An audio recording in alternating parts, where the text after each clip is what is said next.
Anyways, yeah. Well, speaking of, I guess that's a good way to, like, get started on where we left off even, because, even though the main characters don't typically deviate much from her usual tall, lanky, like, archetype. I don't know what the word is that I'm looking for. But, when it comes to background characters, one of my favorite things is, how diverse the character designs on background characters are. Like, all kinds of different shapes and sizes. And, like, the first time I noticed that was Ozzy's. Like, character design popped the fuck off in Ozzy's. But yeah, anyways, I hope that you're doing well, nobody. We're just going to chill and watch stuff. 'Cause everything sucks and the vibes are bad.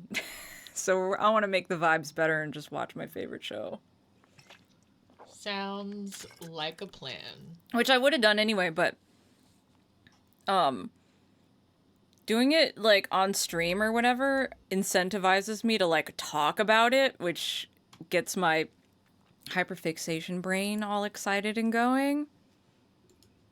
Which we love. Yeah. That and I love as an artist who's learning animation, like, I don't really, whenever I watch this now, it's always in the background and I'm like listening to it, not really paying attention to watching it. And I love being able to pause and like look at frames and like just gush over the animation aspect of it. So that was my favorite. I really enjoyed the last time we did this.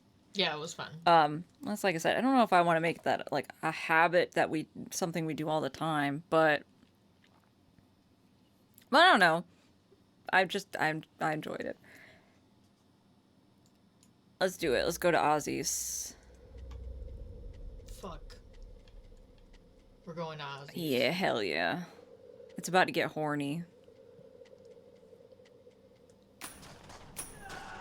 Just want to check the audio, make sure that's good.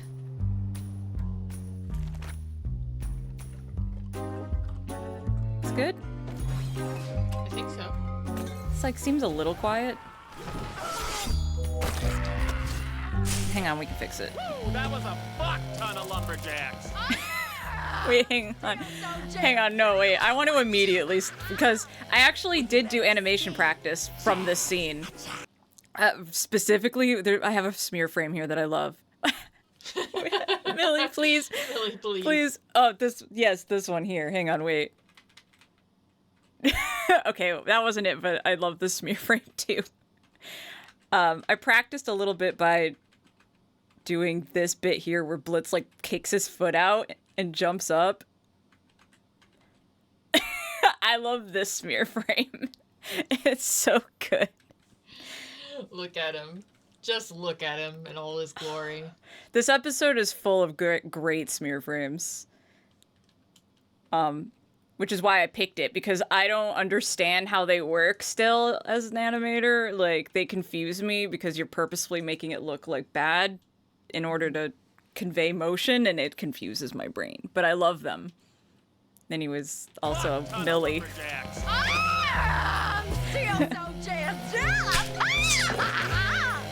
Well, you better stay, Jack. I should get a cup instead of just drinking out of the bottle. Guess where I'm taking you tonight. Don't you dare finish a filthy pun in my presence, Moxie. Sides, drinks are on me tonight. Let's hit up the. You know what? That's a great question. Actually, sir, it's our 1-year marriage anniversary, so I'm taking Millie to. Probably so I don't spill all over myself. Ozzy's? No way! That place is always booked! Yeah. I've been planning it. She's so cute there. The way that she like comes forward when she's like booked. She's so good. Can you two not? I'm sorry, sir. Maybe another time. No, it's fine. I can come with the two of you. Help you celebrate your boring as fuck monogamy. No. The reservation is for us. Uh-huh. Just us. Mm-hmm. Without you there. Explicitly without you there. I'll wear something nice. It's a big deal after all. See you love bugs later! I love the music notes just coming out of his face. Don't let him get to you today. Let's just go home and What are they gonna do with that tree that's just in their office now?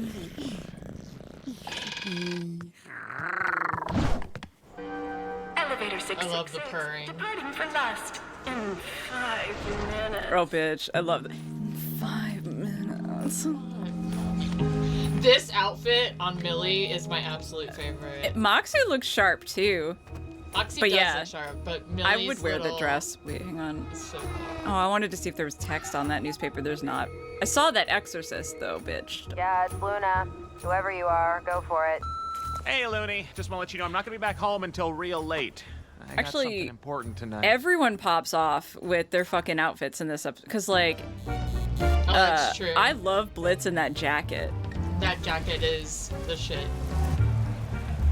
Also, like, look at these bitches we've got, like, immediately. Oh, is that... That looks like is that... Kiki. Oh, yeah. I was Oh, like, it's is that all of this Ace and, succubi. and Josh? Is it Ace and Josh? Yeah, I believe that's Ace and Josh, that's Kiki, that's Apple and her girlfriend. I can't remember. Oh. I didn't because the hair's different or whatever. Yeah, I can't remember her name. And then the one in the back also. I can't remember her name. I know, I feel so bad. I usually am so good at, like, Has-Been and Helluva Boss were my hyperfixation for a bajillion years. Were? What do you mean were? Yeah, that's a good point. But Actually, I kind of... Oh, this is a cup. I was like, I kind of do want a cup. I'm like, between the microphone being in my face, I'm like, I'm going to spill this all over myself. okay, go get a cup. babe. Okay. Fuck. Fuck, get a cup. Okay. Shit, I'll be right back then. I was trying to see the two bitches that are in front of Millie and Moxie. Do we know them? Or is that like storyboarders, Imsonas? Probably situation? Probably storyboarders and Sonas. I want my Imsona to be in the show. I know, right? Jeremy Spindles. I'm not that talented. Hold on. It's gonna bother me.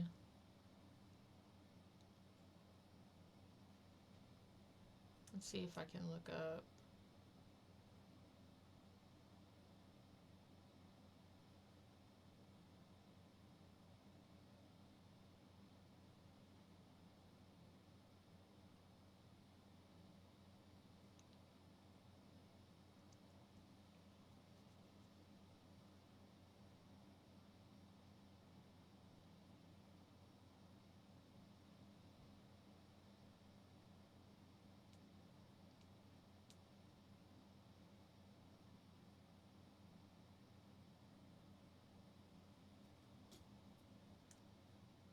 Coco, Kiki, Apple, Milky, Cat, Ace, and Josh. That's their names.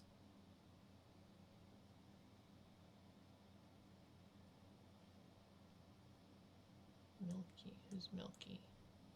I don't recognize that one. I'm back with a mug. Woohoo! It's Coco, Kiki, Apple, Milky, Cat, Ace, and Josh. Whoa, wait a minute. Hang on. That sounds like more characters than... Hang on. Let me pour Milky is the only one that I don't recognize. Milky. Yeah. Because I think... There, now I'm not like waving a bottle around that I'm gonna knock over. Okay. Let me see Milky. I'm trying to... I knock the cup with my leg. I'm a disaster. The theme of the night is girl failure. Because I think Coco is Apple's girlfriend. Okay. Yes. Because I think Coco has my favorite, character design out of the succubi. And then my second favorite is the shorty that I don't... Which one is she? That's what I'm not She's the one that I can't remember her name. Milky, Helluva Boss. Helluva Boss. I can type. Oh, that is Milky. Okay, so her name's Milky. Got it. Short stack is milky. Yeah. Okay, so then, yeah, I think that accounts for basically everybody, right? Yeah. Okay. Let's go.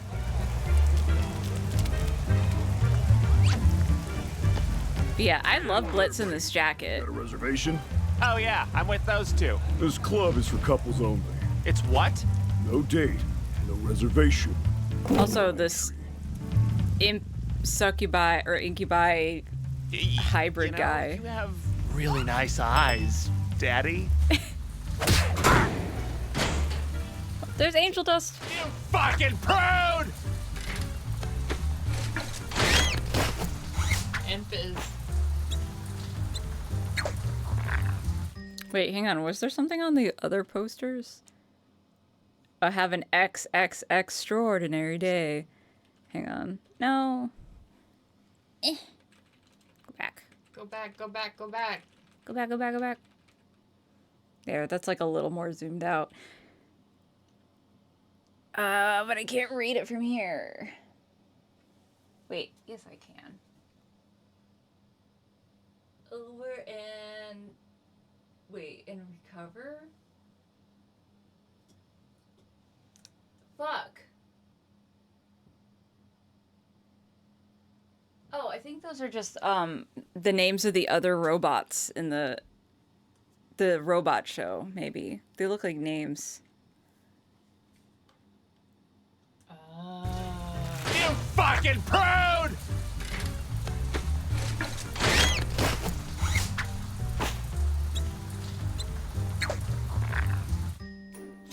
Which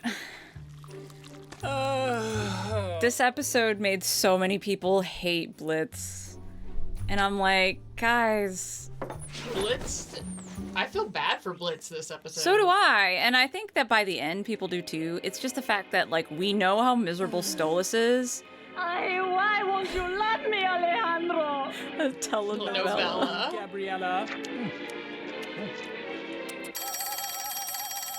But I love that fuck off. The cloud animation was so good. Stolas, hey, you, But like the thing is that Why do you ask? Blitz I was doesn't wondering have if any clue you about wanna come with Stolas me at to a this club point. tonight? Are you asking me on a date? And has no reason to. Yes, I suppose that is what's happening. How fast can you get down to Lust? I can be ready in 20. All right, fantastic. See you soon. I'll see you, Blitzy. Oh, this fucking cape. Oh, this cape is so cool. Putting on his little makeup. I love Come him. on, come on, come on. Oh, Blitzy! I'm here. God, it's so cool looking. Wow. That's a bit overkill, don't you think? Well, I just wanted to look a little nicer for you. This is our first real date. And I get it. Like, it's obvious to us that Oh, yeah. I guess this is. Stolas really is excited about this. You again? Beat it, shithead! Ahem. Do we have a problem? Oh, shit. My apologies, Your Highness. Please, go right in. Yeah, that's what I thought. Fuck off.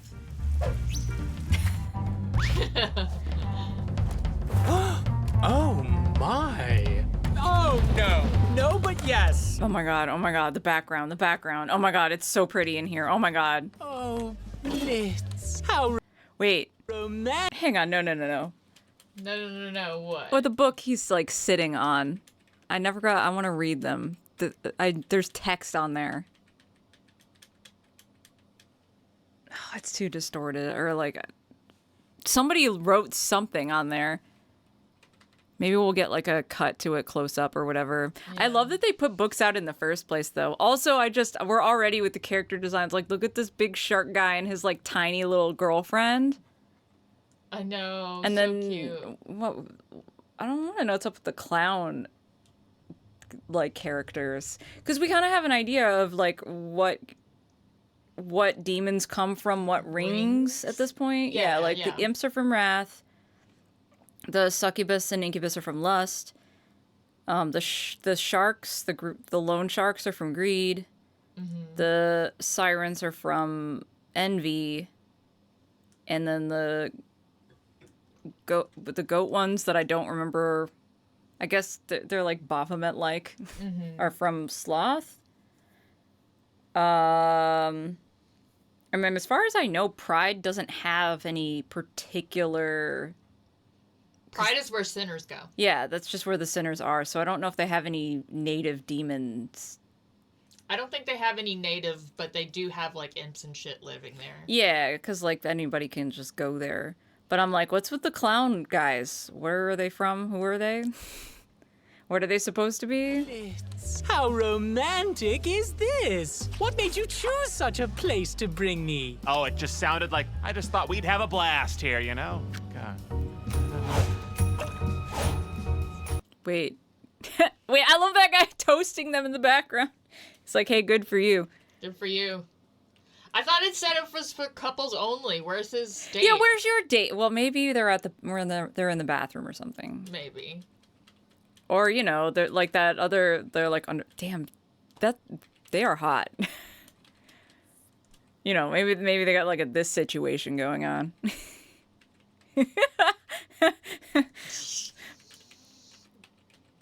This is what I wanted to look at. Damn! Look at them. Got everything. Yeah, see, well, okay. I wonder about the clown type ones because I just thought about it, and there's like more than one demon type depending on the ring, because we know that in Lust there was also that like spider demon thing from Full Moon, I think. Like clearly not succubi or incubi, and it can't be a sinner because we're in Lust. So like, I guess we get a little creative with it. But yeah, love this, love these. And these demons with the candles on their head. Yeah, definitely from Sloth. But I love it. Look at all the different body types. It's so nice. Oh, Blitz, what are you looking at? I'm looking at nothing. How about that? Can I get you two off? I mean, start you two off with some drinks. Yes, That's Jinx perhaps Monsoon. some wine to share. Do you prefer red wine or white, Blitz? Or perhaps some champagne? Yeah, whatever. Perhaps all three. Why not? So, Blitz, how was your day? Huh? Oh, good, I guess. We killed a bunch of beardos. That sounds fun. He's so... Did you kill them? Oh, they're so Ow, sweet in the I background. mean, there was a lot of them, so I don't know, bullets. Right. Oh, wait. Wait, it's Kama Sutra. Are you serious? Okay, he's not gonna move his foot, so that's hilarious. Earlier I saw an S, so I'm assuming it says Kama Sutra. Yeah, I mean, that says comma, so what else would it be? What was that? Oh, I was going to say that, like, here's my thing, is that, and maybe this is because I relate to Blitz so much that I project, but I see a lot of autistic traits in Blitz. People tend to focus really hard on Stolas, where they're like, our autistic king. I don't get that from Stolas. I get that more from Blitz. Maybe that's also because you know me. And I kind of also, I do understand a little bit where they get that from a bit. Mm-hmm. I associate a lot of traits that Stolas exhibits with traits that I see in you, but like, here's the thing, is that like, something like quiet BPD is something that's much less common. It is much less common. Whereas like people who have, whatever, I don't want to say the normal BPD. That's not correct. I believe it is called loud BPD. Loud BPD? Okay. That's more common. And people who have that associate that heavily with Blitz, which I can totally see that too. But my thing is that I've seen multiple instances since episode 1 where Blitz will do something, like someone will say something to Blitz and he'll take it completely literally in a very autistic way. Yeah. like jokes or sarcasm. Like he's sarcastic all the time, but if someone's sarcastic to him, he takes it at face value. Or like there are jokes that don't land to him, even though he makes jokes all the time. So like I interpret this whole situation as him not reading body language whatsoever, because Stolas is making it very clear that he's lonely, that he's desperate. Welcome back. Oh my god, hi Gotcha Man. I gotcha. We're nerding the fuck out. We're barely into this episode and we keep stopping to talk about how... We're like a third of the way in. We haven't gotten to the meat yet. Yeah, meat and potatoes. But yeah, I attribute a lot of specifically ADHD, autistic combination type with Blitz. It's like the not reading body language, not getting sarcasm, plus also the other things like he's a horse girl. Like, are you telling me that's not a special interest? Are you kidding me? Definitely like, a special interest. So to me, when people get mad at Blitz for this whole not picking up that Stolas is obviously desperate and really hurt by Blitz not paying attention to him, and I'm like,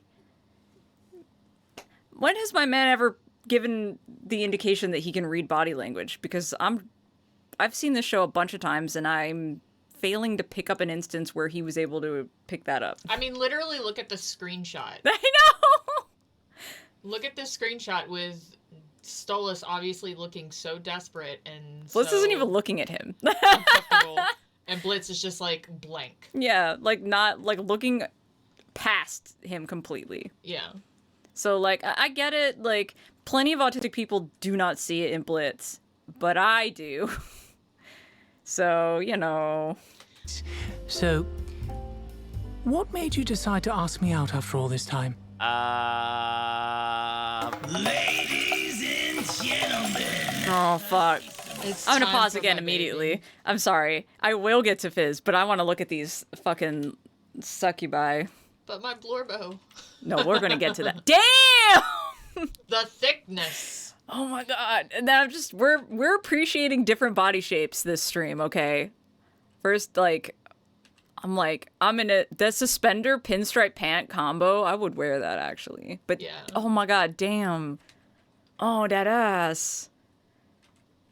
And it's like even like you get into hourglass shapes and it's like even that has variety. Like y'all went the fuck off.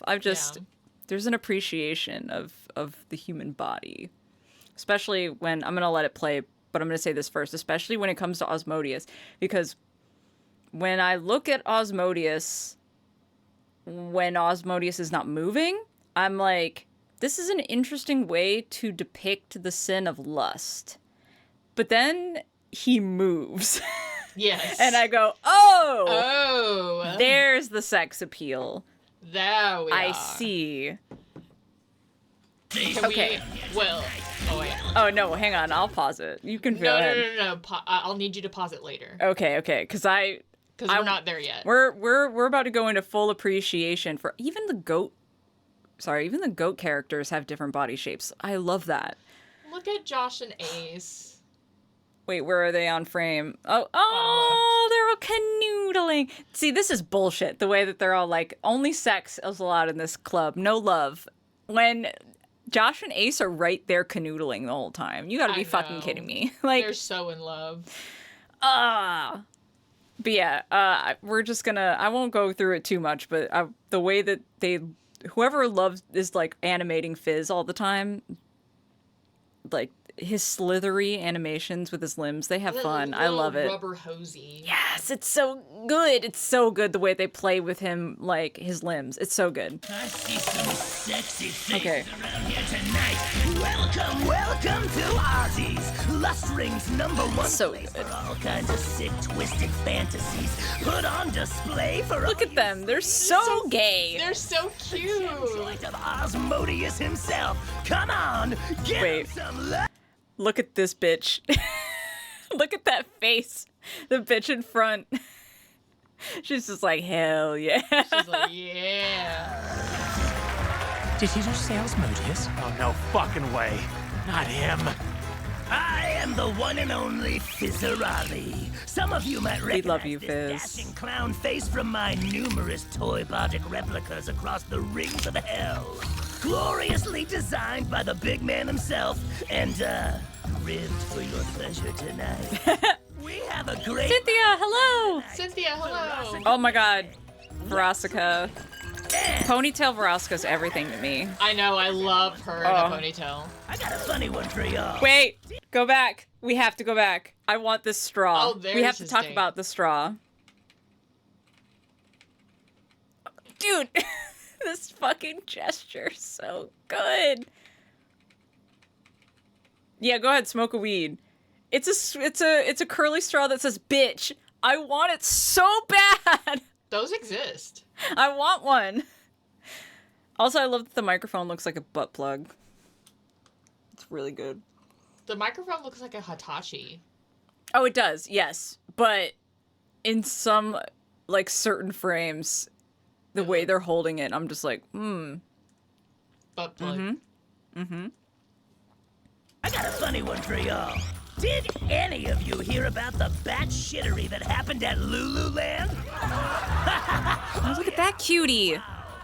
I'll tell you what, I'd sure love to shake the hand of the crazy son of a bitch who decided to burn down that off-brand shithole and then slap a fat subpoena in it, because I'm very much looking to sue. That robo-me made us more money entertaining those kids than the ones we sell to get shit. these off, if you know what I The mean. glasses bitch in the background. I know what you mean! I have 4 of them! Okay, keep that guy far away from me. So, without wasting any more time, our little opening act is a fresh one. Coming at us from a little imp from the Wrath Ring. Give it up for Moxie! With no creative stage name whatsoever.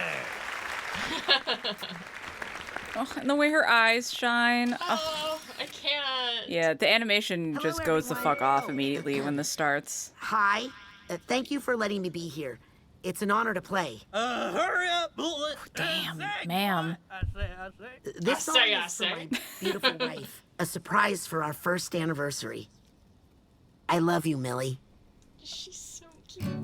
Oh, wait. Can we talk about the way that his fucking hand shakes a little bit before he starts hitting the guitar? Look at his little hand twitch. I love you, Millie.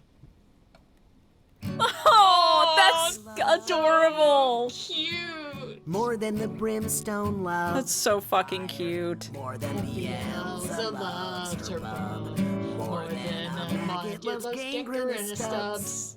You make my spirit sing. Love That's that such a line. good line. Yeah, you make me glad I live in hell. Our love is a story sweet to tell. Yeah, you cast a special satanic spell. Like, the difference. What the fuck? It's a journey we decided to start. Yeah, I hope we'll never ever be apart. I love And then they do this spin while he's singing still. you. I love Fuck off.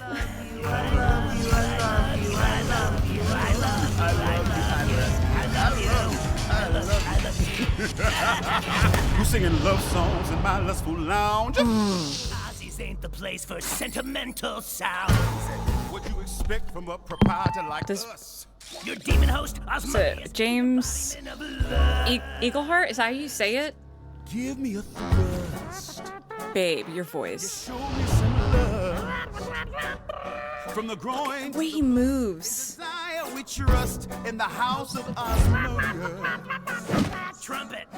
And it's the heels too. Very sexy. Yes. Feelings on Look the at that shit. very stage. Well, we gotta say in that. But it's not what you would think. When you think of the embodiment of sex appeal, that's not You wanna hang around the form you would. town. Oh, Ditch the lovey-dovey before we. no, hang on. I want to look at that again. The fucking. Oh, whoop. The fucking way that he, like, uses Fizz as a boa.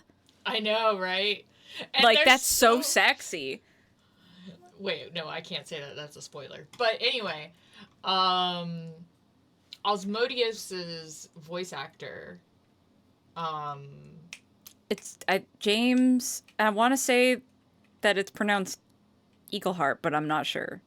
I could be wrong. for anyone who doesn't know, played the original genie on Broadway Yes. for Aladdin, and I freaked the F out because I'm such a Broadway nerd, and So is Viv, because Yes. the longer this series goes on, the more they get Broadway talent in here. I'm still fucked up over one of the more recent episodes having some Hadestown talent in there, because Hadestown blew the fuck up and got Yeah. very popular. So I was like, how the fuck?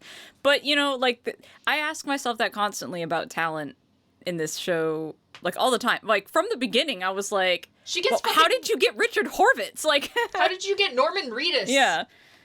Like, what the hell? The only reason Norman Reedus couldn't revise his role was because he was too busy with another project. Right. Which we'll get into another situation like that in the next episode. But and Alex Brightman was there from the beginning. Like, how the fuck do you know Alex Brightman? How did you get Alex Brightman? What the hell? It's crazy.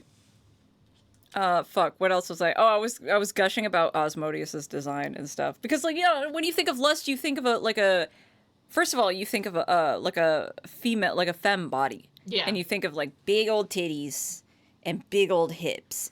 And it's like, I mean, you could argue Asmodeus does have big old titties, but He's got those fluffy titties. it's the shape. It is still, like, a triangular shape in that way. Yeah, very V.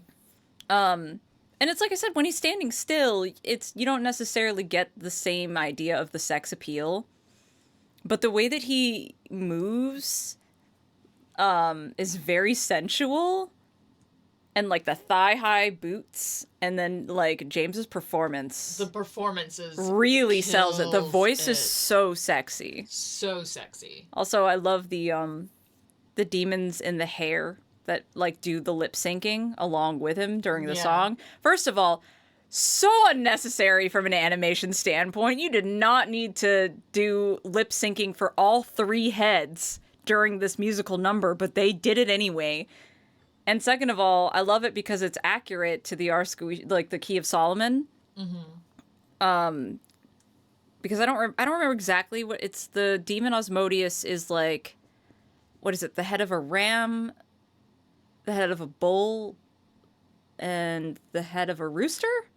I think there are some aspects of, like, I get some bits of rooster a bit, especially from the feathers and stuff. But, like, Rooster, I definitely see. they took that, I'd have to look, I'm not so sure about the ram. The bull and the rooster I'm pretty sure about. But, like, the way the show, like, takes from the Key of Solomon and tries to stick to it as accurately as possible while stylizing it and putting its own spin on it is really cool. Yeah. Because if you're a nerd and you're into demonology, or even just, like, theology overall, you can be like, oh shit, that's legit. That's in the Bible. Whoop.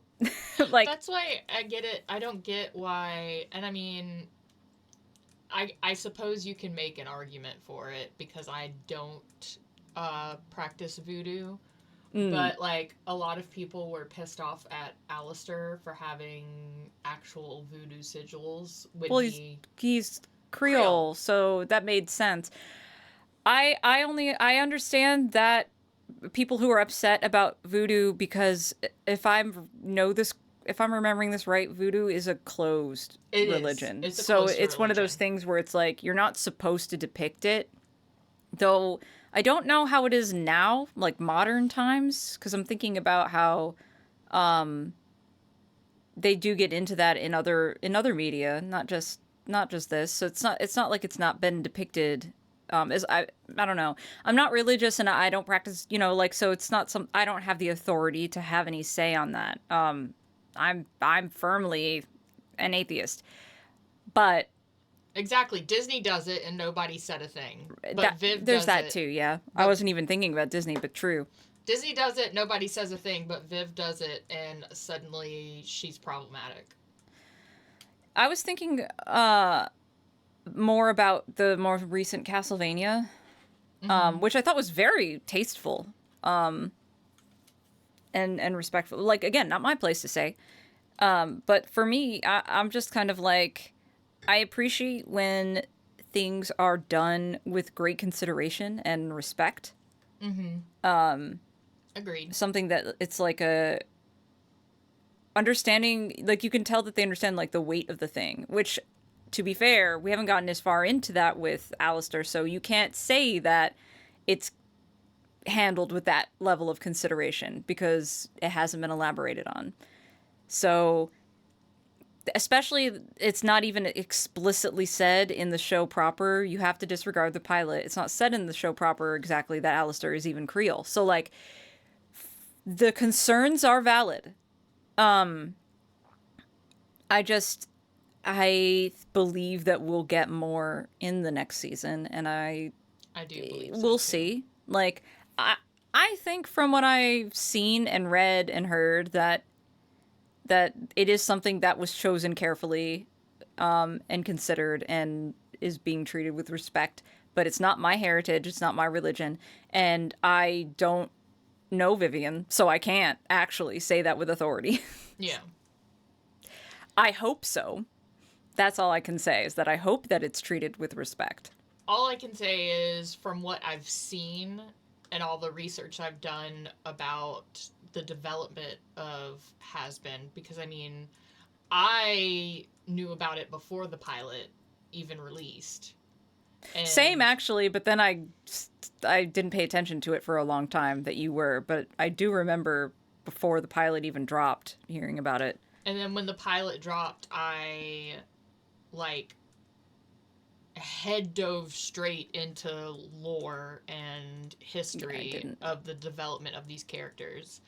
And Viv pays a lot of attention to the development of her characters. Yeah, which is part of what draws me to this universe in the first place, is that everything about it seems to be treated with a level of care and attention to detail. And I live for that shit. Like, if you don't care about the thing you're producing, why should I? So it's like, if you put enough care into it, if you reward me for caring about it, that just reinforces my appreciation for it. I definitely really enjoyed the newer seasons of Castlevania. If you give it a chance. Yeah, I would highly recommend. It was quite good. It was really good. Anyways, yeah, I just wanted to give an extra appreciation for the faces in Osmodius's main, and also, like, him using Fizz as a boa, because it's particularly sexy, in my opinion. Yes. I'm not an authority on sex appeal, but I call it as I sees it. Look at that shit. That shoulder shimmy, baby. Here we sing about wants and desire. Depravity, savagery, loins hotter than fire. So give me a thrust. Show me some love. Ooh, and the jazz fingers. I know. And the heel thing. It's so sensual. Come on, sing us a song. Make sure the subject is getting it on. Make it crack and tacitly loud. Be sure to rhyme thong and schlong. Go ahead, your mic's on. Okay, I want to go back. I just want to look at Fizz's faces, because they're really good. Like, I want to talk about Blorbo. Yeah. I mean, they're so good. I love my mans. Oh, wait, hang on. Oh, no, I hit a thing. Oh, no, I hit the wrong button. I thought I was going back, but I was going forward. I wanted to look at the,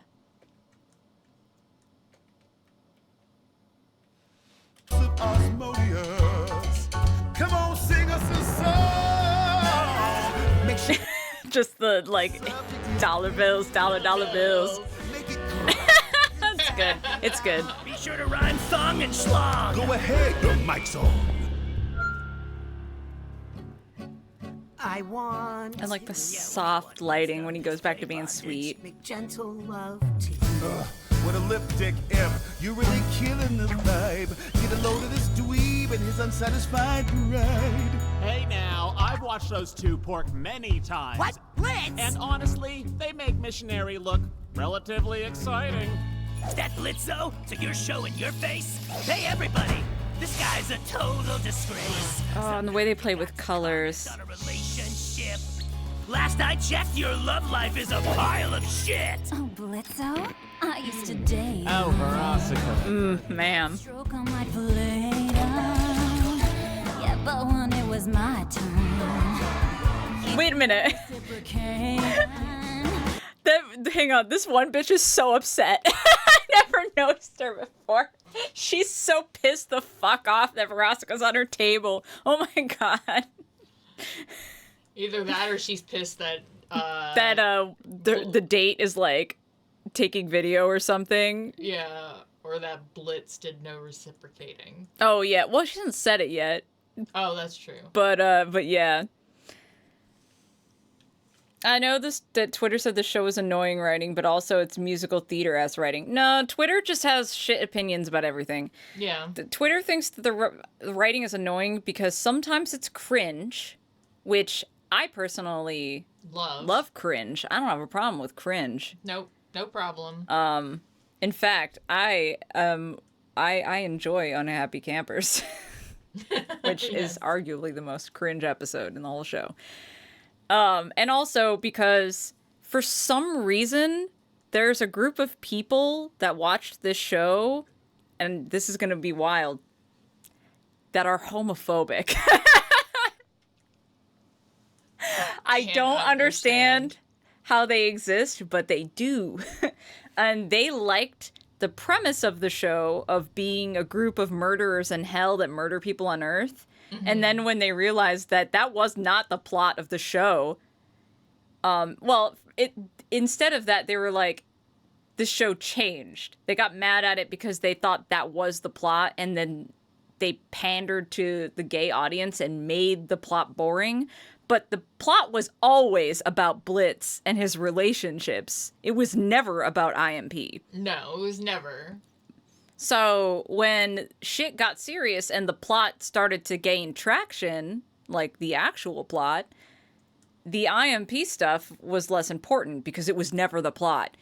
And the people who liked that got pissed. That's what it is. So yeah, they did drop that off pretty hard, yeah. Well, and to give them a bit of grace,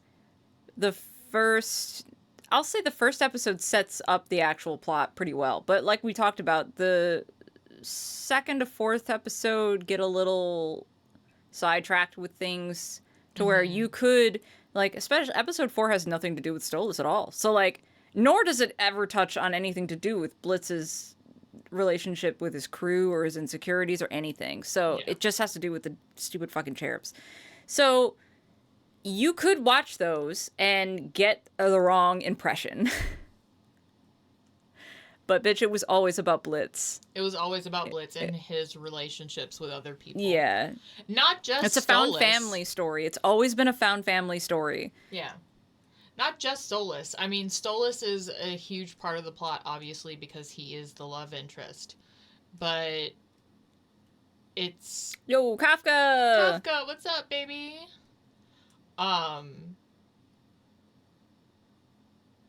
Millie and Moxie, it's his sister. Right. It's about Blitz as a character. Yeah. He's the boss of Helluva Boss. So, like, it's always been about him. And the show's called Helluva Boss, not IMP. Yeah, it's about his arc as a character. We're talking about a deeply flawed, traumatized, damaged individual, and him, like, grappling with all of that and building relationships with his found family and finding love. That's the plot of Helluva Boss. It was never about IMP. It was never about murder. Murder just happens sometimes. Yeah. So yeah, the people who misunderstood that really hate this show now because it's so gay. And I'm like, guys, I don't know how to tell you that the show was always gay. This show has been very gay. Still haven't watched past episode 1. Well, this is the season 1 finale, but I mean, honestly, this is like the point where the plot actually kind of really kicks Revs in. in. Yeah, so starts it's revving like, up. you know, if you're aware of all the things I literally just said, all you're missing is like a lot of you have the context, but you just miss like the build up to that. You know what I'm saying? So it's not like you're being spoiled, but like it's not a big deal and you can go back and watch. I'm just like, we're sitting here appreciating this artistically. Like, as an artist, I'm sitting here like geeking the fuck out over character design and like animation shit because holy fuck, the body types, like Look at Verosica. like Verosica is what you would consider to be a typical like sexy lady body type. Yeah. In a cartoon, Sure. but everyone in this joint is a sexy lady body type that's not typical. Like there are like Verosca bodies in here, but like we got short queens, we got tall queens, we got skinny queens, we got fat queens, we got every queen in this joint. I mean, just look at Milky, for example. Yes, it's so good. I love it. Like, cartoons don't usually pay that much attention to their background characters at all in general, let alone their body types. And the fact that we're in a sex joint right now and everyone is sexy and everyone looks and is shaped different fucking rules. And I would love to see more of that, please. Like, I'm going to keep pausing obnoxiously every once in a while just to appreciate background characters because the background character design is on point. Do it. He didn't know reciprocate. Also, Blitz, that was fucked up. That is very fucked up. Just as bad in the streets, a reckless, heartbreaking thief. God, Verosica, I would treat you right. Is your data demon Prince? Stolas, is that you? Are you sleeping with an imp? My dark lord, how the mighty do fall. You used to have Those heels do everything for me. I hope you didn't give it up so you and him could get it up. Oh. You sold your life for a thrust. And people miss that too. Like, Oh, yeah, I saw. yeah, hang on, we'll go back. The way that people miss at this, the way that people don't understand Blitz, it fucks me up. It makes me mad, actually, because they don't give him any grace. This is the episode that makes people hate Blitz. And I don't know why, because clearly he is misinterpreting a lot of body language. He doesn't realize that Stolas thinks of this as a date. He doesn't understand that Stolas really wants this to be a thing. But he secretly also wants it to be a thing at the same time. Yeah. So the way that Stolas hides his face in shame instead of standing up for them fucks him up. And you can see it, and it's so obvious. Like, it's very heavy-handed. So I don't understand how people miss this. And I saw something earlier today that was like, it was a YouTube short about Stolas, all of Stolas's lies. And it was basically a whole bunch of bullshit. I understand where people who are critical of Stolas come from, too. But I understand it, but I don't agree with it. Because yeah. But we, as an audience, understand the context. Like, these two characters have a miscommunication because they come from two vastly different positions. And neither of them really understand what the other one has going on. So we know that Stolas is so lonely and is awkwardly trying to approach this situationship with like hypersexualized because he thinks it's what Blitz wants. And so Blitz takes that as this is not an emotional relationship, this is a sexual relationship. Even though he secretly wants it to be a romantic relationship. And it's a mess. And people take one side or the other, and it's like both sides are flawed. Both sides are wrong, and they'll come around to it. That's the beauty of it, that's the plot, honestly, is them like coming around to understanding each other. Yo, what's up, Angel? It's been an hour. Angel. Holy fuck. We're still on Aussies. To be fair, though, this episode is meaty. This episode has a lot. This episode does have a lot. Whereas, like, I feel like we'll pause less next episode because it's more of a self-indulgent season closer, not really the finale. I love that episode, though. I do, too, and there'll be animation things I'll want to say about them, but, like, as far as the plot goes, not as much. Yeah, not as much. This one's very plot-heavy. Yes. And because and maybe it's because I autistically revisit these episodes constantly. So, like, this stuff is very obvious to me. Maybe I can understand if you're doing reaction content, if you're a reactor, and you're balancing watching the thing and also being, like, on and, like, being entertaining. And maybe you have a thought and you're talking about something and you miss something. Yeah. I'll give grace to reactors when it comes to something like watching this episode because things go by so fast and you'll miss things. Like this look that Blitz gives where he's very clearly heartbroken at Stolas not standing up for him. But, like, if you're an average viewer and you're just watching this by yourself and you're paying attention, I don't know how you miss it because to me it's very heavy-handed. Yeah. Anyways, I guess I'll just go ahead and play it again so we can look at Blitz be sad again. No, break my heart. Give it up so you and him could get it up. You sold your life for a thrust. Like, that's very, very obvious to me.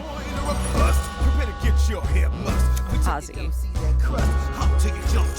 I can't get over him being the embodiment of lust. It works so well. It does. And it's so not what you think the embodiment of lust would look like. You were trying to sing something for me, Mox. Yeah, I was. Oh my god, oh my god. There's a spin coming up that is... Just the way we are. Millie's outfit. It's very cute. I love her too. Like, that imp design is so nice. This spin. Because it's not the way it pans, and they're also still singing. Cause I love you. People flip out about big animation moments in this show, but never that one, and it drives me nuts because that is insanely difficult to do. That was so impressive. You know what? This was a mistake. All right, let's just... See, people see this part, and then they get upset at Blitz because they think he's being an asshole. And it's like, he was just hurt. Hello? And so was Stolas. Yeah, it's both of them hurting each other. It sickens me. Get the fuck out. All right, hang on. I did see the post in Discord. I loved it. We were talking about it when we first went live.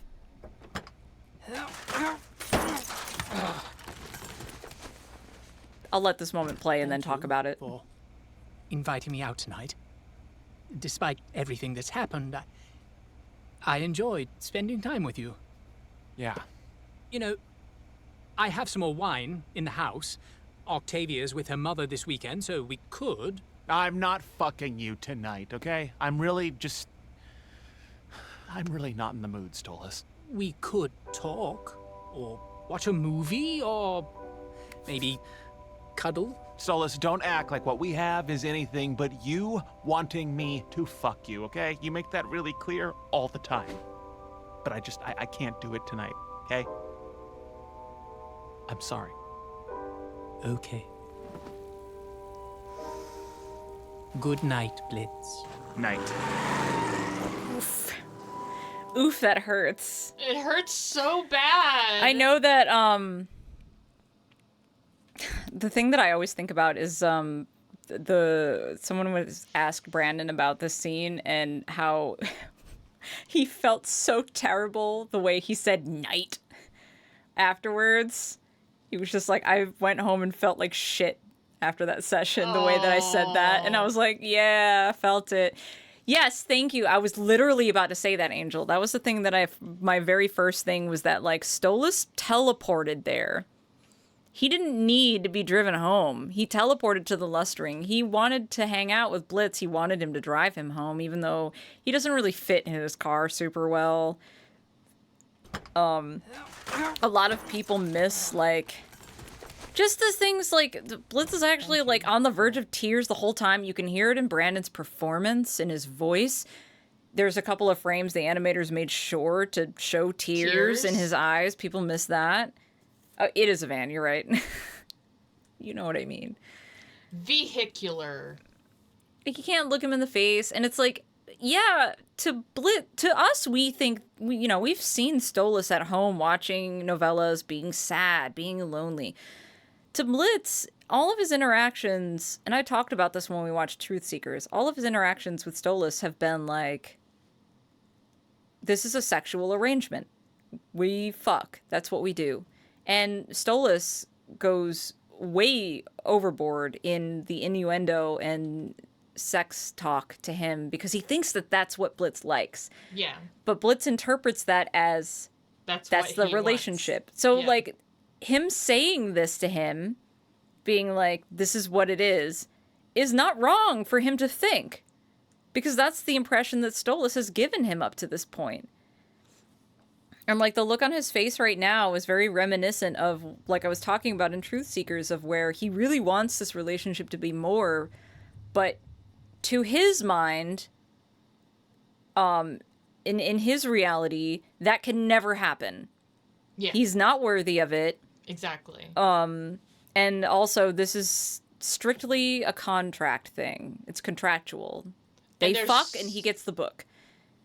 And there's so many reasons why Blitz thinks that it is impossible. It's not just the fact that he thinks he's unworthy, but the whole, like, social hierarchy of the two of them. Right. Classism is definitely a thing that I feel like Viv could do more with, but is always in the background of this show. As far back... At least as far back as the Harvest Moon Festival, but I would argue further back than that. But Harvest Moon Festival is where it becomes apparent. But, like, this is the same thing of, like, that moment where Stolas comes out in Truth Seekers and grabs his face, and it's like he is infatuated, but deeply uncomfortable with the realization that he's infatuated. He does not like the fact that he wants to be with Stolas at all. And that's where the resentment comes in. Same face happening right now, honestly. Yeah. You could argue that. Yeah, it's not just about different types of relationships.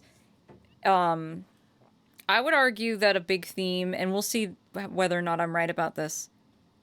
In the upcoming seasons. But I think a big theme of Helluva Boss is self-love and self-forgiveness. Yeah. Definitely. Because there's some stuff with Blitz that he doesn't let go of. And he's really... how do I put this? He's really convinced himself that he is the problem in all of the relationships in his life to a point where it becomes true. It becomes a self-fulfilling prophecy. Yeah. Because he destroys every relationship that he has on purpose. And then he turns around and goes, see? I was right. I suck. Yeah. No, I won't go into that until later. That's spoilerino territory. Inviting me out tonight. But yeah, he's so frustrated with himself for feeling his feelings here. Yeah. And that's why he's so mean to I have Stolas. Some wine in the house. Octavia's with her mother this weekend, so we could. I'm not fucking you tonight, okay? I'm really not in the mood, Stolas. Yeah, those tears are there for maybe 2 frames. Watch a movie or... But they get the point across if you pay attention. Don't act like what we have is anything but you wanting me to fuck you, okay? You make that really clear all the time. And Brandon is really doing his big one with this. Okay? I'm sorry. Okay. Good night, Blitz. Night. Now, Brandon's talked about it before, about how he didn't have as much training in voice acting, and how Richard worked with him a lot on this scene particularly, and just how he went home feeling like shit. And I'm like, that's how you know.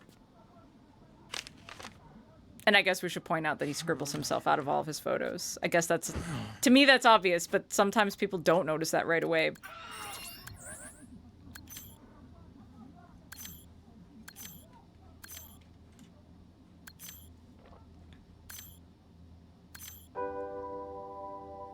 Antilla, which is his mother, which I don't think she's been named at all.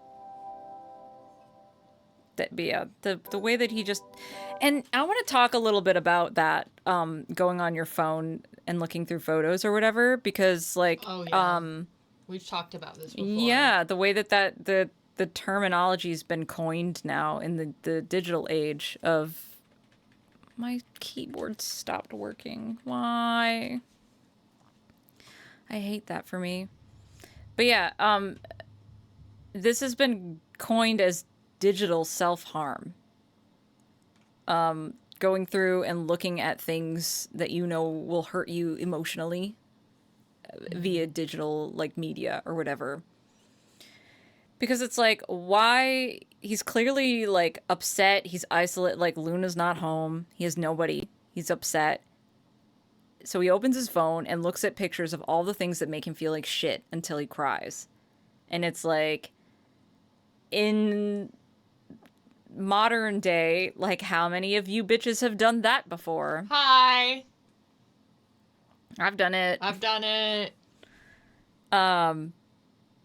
Yeah, it's you know, obviously not quite the same as like physical self-harm, but it is a form of self-harm that is becoming more prevalent now that, you know, people have phones on them all the time. And yes, the technical second part of the season finale did come out like mid-season 2. That was because of legal problems. Legal issues. Yeah. Which thankfully I were can get resolved. into, but Well, we'll talk about it. yeah. That's fine. It hurts. It hurts so bad. Watching that specific instance of Blitz's digital self-harm for me, because ow, my heart. I dive into books and others of being happy in games and I wonder why not me. Yeah, you could argue that that kind of fits a bit. But yeah, it's like if you've broken up with someone or lost someone to something and you go back and look through your old conversations and relive the hurt of the time when shit was happening. Yeah. That's self-harm. I've done it. I've definitely done it. Or like what people consider like internet stalking or whatever. Oh, right, yeah, like looking in on people who are no longer in your life. Yeah.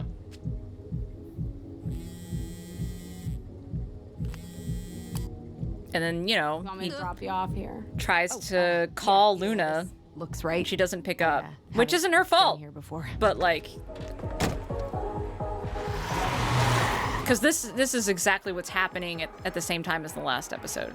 It's like direct continuation.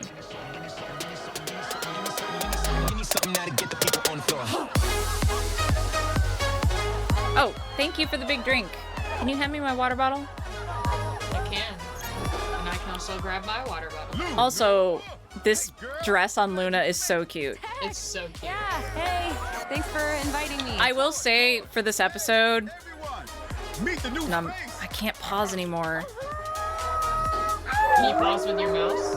I can, but I can't like directly go back anymore the way that I want to. I want to be able to do frame by frame. I'm so pissed off at this damn keyboard. It's not dead. It just pretends like it is. It's how do I describe? It's a Corsair keyboard, and it's like the dongle, the signal between the dongle and the keyboard is shit to the point, and it's a known thing. Every time I open up the app, it's like, we have a new update for your keyboard, and no matter how many times it updates, it never works right. Yo, wait, hang on. Look at this doggo in the background with the neck scarf. That's a sick design. Oh yeah. I was just gonna point out that like this isn't the first time that this is a thing, but I always, when it happens in certain shows, I always kind of point it out, the way that you can tell the board artists were not on the same level with each other this whole episode. The style kind of shifts between scenes to the point where you can kind of more obviously tell who is boarding what scene, especially when it comes to line weight. Like the line weight difference is pretty stark. So they weren't totally uniform the whole time, which I think kind of is a testament to the production issues they were having in the first place. Like, but this is also season 1. Yeah, it is. It came out later, but it was still produced in season 1. It is Bluetooth, yeah. And you know what? I can get my I have another keyboard plugged in the booth. I can just grab my booth keyboard. Do that. Do you think you could grab me another glass of milk? Sure. And I can talk about... I was like, do I want to top off too, or what? You know what? Fuck it. I think I actually do want to drink quite a bit tonight. Yeah. Everything is terrible right now. Everything is terrible. Boop. But, Is the receiver in the back of your computer? No, and that might have a thing to do with it, perhaps. But all the ports on the back of my computer are full, so what are you gonna do? But I can kind of, open up the conversation about why this episode took so long to come out. Yeah, you can get into the whole thing. Even though she hasn't been introduced yet. Yeah. There is a character that's going to be introduced fairly soon. You can just... She's about to show up. Yeah, she's the host of the party. Here's my keyboard. And she's voiced by Kesha. Which also, like, Vivian Howe. Vivian obsessed with Kesha. That's how. Yeah, but just because you're obsessed with... I'm obsessed with this show and I don't know Vivian. Like, what? That's true. But one of the characters, the character coming up is voiced by Kesha. And originally, this character has a song that Kesha was supposed to sing. But unfortunately, due to legal reasons, way back when she was like suing her, I think it was her producer or something like that, the man who like assaulted her, and she was trying to get the rights to her music, and she was in the middle of that legal battle. They couldn't release the episode with her singing the song.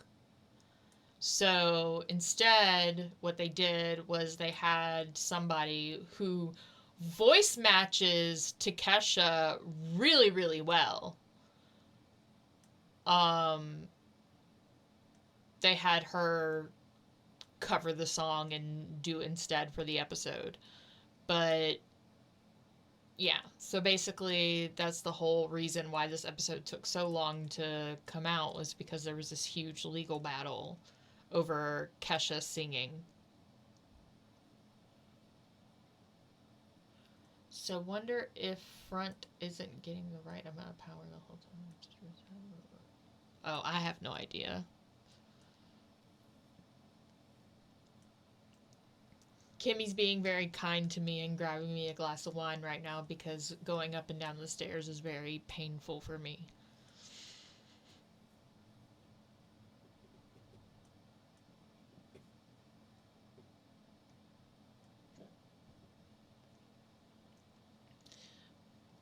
But yeah, we'll get back to the episode in a second.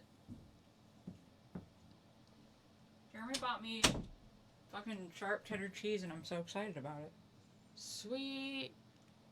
So, I yeah. think I stole a piece. That's fine. Just so y'all know, I'm gonna be like fucking snacking now. Hell yeah. Y'all get food cam? I kind of explained it. The whole Kesha situation. Ah, yes. Yeah, it sucks that she wasn't able to sing. It does suck that she wasn't able to sing. But her, like, and I can't remember, I'll have to look in the credits. The voice match was amazing. The voice match was incredible casting. And if I'm not wrong, is going to continue to voice this character from now on. Because Kesha finally, I don't know if you touched on the fact that Kesha finally opened her own studio, like her own record company. Oh, I did not know that. So, in future seasons, she will no longer be voicing this character. Okay. Unfortunately. Unfortunately. But it's for good reason, like, good for her after everything she's been through. Yeah, she does make one more appearance after this episode, but moving forward, she will be voiced by, like, a voice match. Which I think is the same person that does the singing in this episode, but I'm not sure. I hope so. Because, like, whoever they got, their Kesha impression is incredible. Is impressive. Like, it's impressive. I'm very, very impressed. Let's see how my keyboard goes. It goes. Drink or anything? But yeah, check out the line work in the scenes between this, because it's like, hang on. It's like so obvious that we got different board artists going on. Yeah. Hey, everyone! Meet the new face!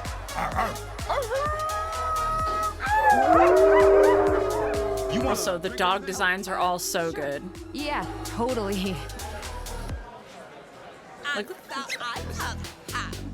I'm not gonna go get it unless you fucking throw it this time. That is so not. And this Dalmatian, I love it. Yeah, like that happens all the time. OMG. Luna? Lunatic Luna? That you? Yeah, it's Luna. Yeah.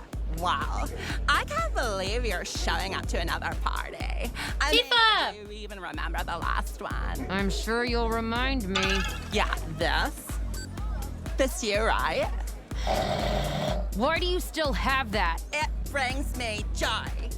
You know, you're supposed to keep things that bring you joy. I have to say that I really do like the character design of this dog. Negative. Your aura is really aggressive right now. Oh, yeah? Well, maybe it's because I'm in the presence of a massive bitch. Oh, Ooh. my dog. Wow. What? Ow, my Is that dog. an okay thing to say? Like, First of all, look at this bitch.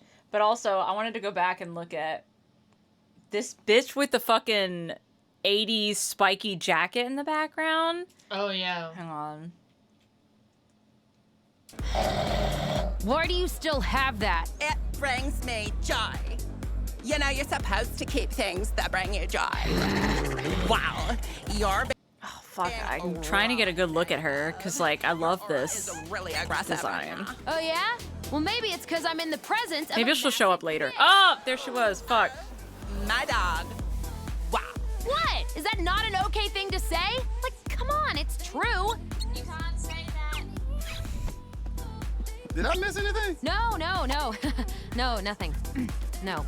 How are my dirty bitches doing tonight? There she is. There she is! Queen of the hour! The queen bee of glutton. And again, like the subversion of what you would think the embodiment of gluttony would be. Yeah, because the honey is flowing tonight, and this bitch I love her design. fucking wild. She must be a nightmare to animate, though. I love this song. I'm sorry. It's the most Kesha song of all time. Hey, I'm what you need. I'm what you want. I got it all. A carnivore. I'll bring you up. I'll take you down. I'm sticky sweet. Like, this sounds like Kesha. incredible job. Cotton candy. Cotton candy. Oh, I'm gonna get into some frame by frames in a minute. I'm gonna let it play for a sec though. What you want, not what you need. Because I want to talk about B's design. Oh. I love B's design. But it's the truth, I'm not your lie. Let them eat cake, let them eat pie. Or better yet, let them eat cotton candy. Cotton. The way they play with colors too. Oh, it's so good. It's so good. Cotton candy. I'm what you want, not what you need. Cotton candy skies, sweet as apple pie. I can't help but shine, brighter than the starlight in the sky.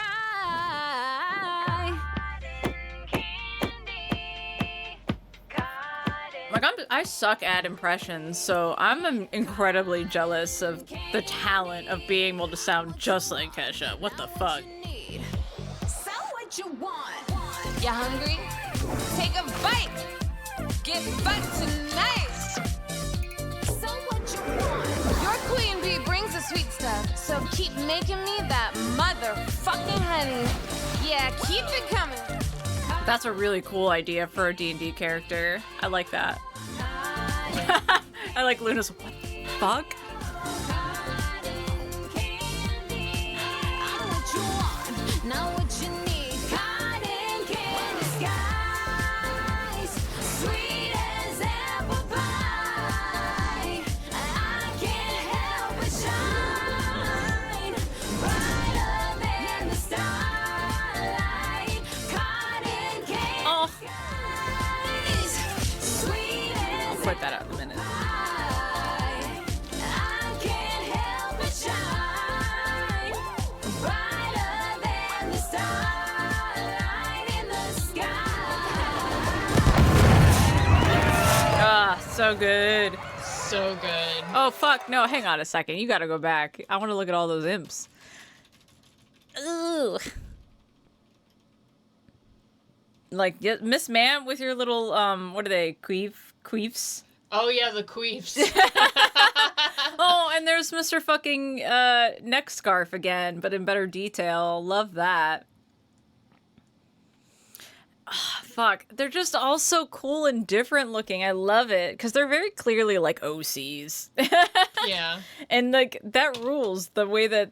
I love how Viv is so self-indulgent in that way. Where it's like, yeah, these are fucking, like, DeviantArt OC characters. What about it? Love that energy. Like, I'm fully in my embrace your cringe era, as you can tell. Yes. Okay, wait. First, as I'm thinking about it, there's that fucking imp. Where is she?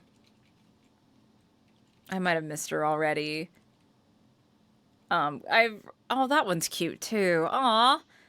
I noticed it as like Motherfucking honey. Yeah, keep it there's like consistency. They keep bringing characters back, like extra background characters back. It's been brought up before, but I just want to look if I can find her. Because she's one of my favorite little background imp designs, so I notice her when she shows up.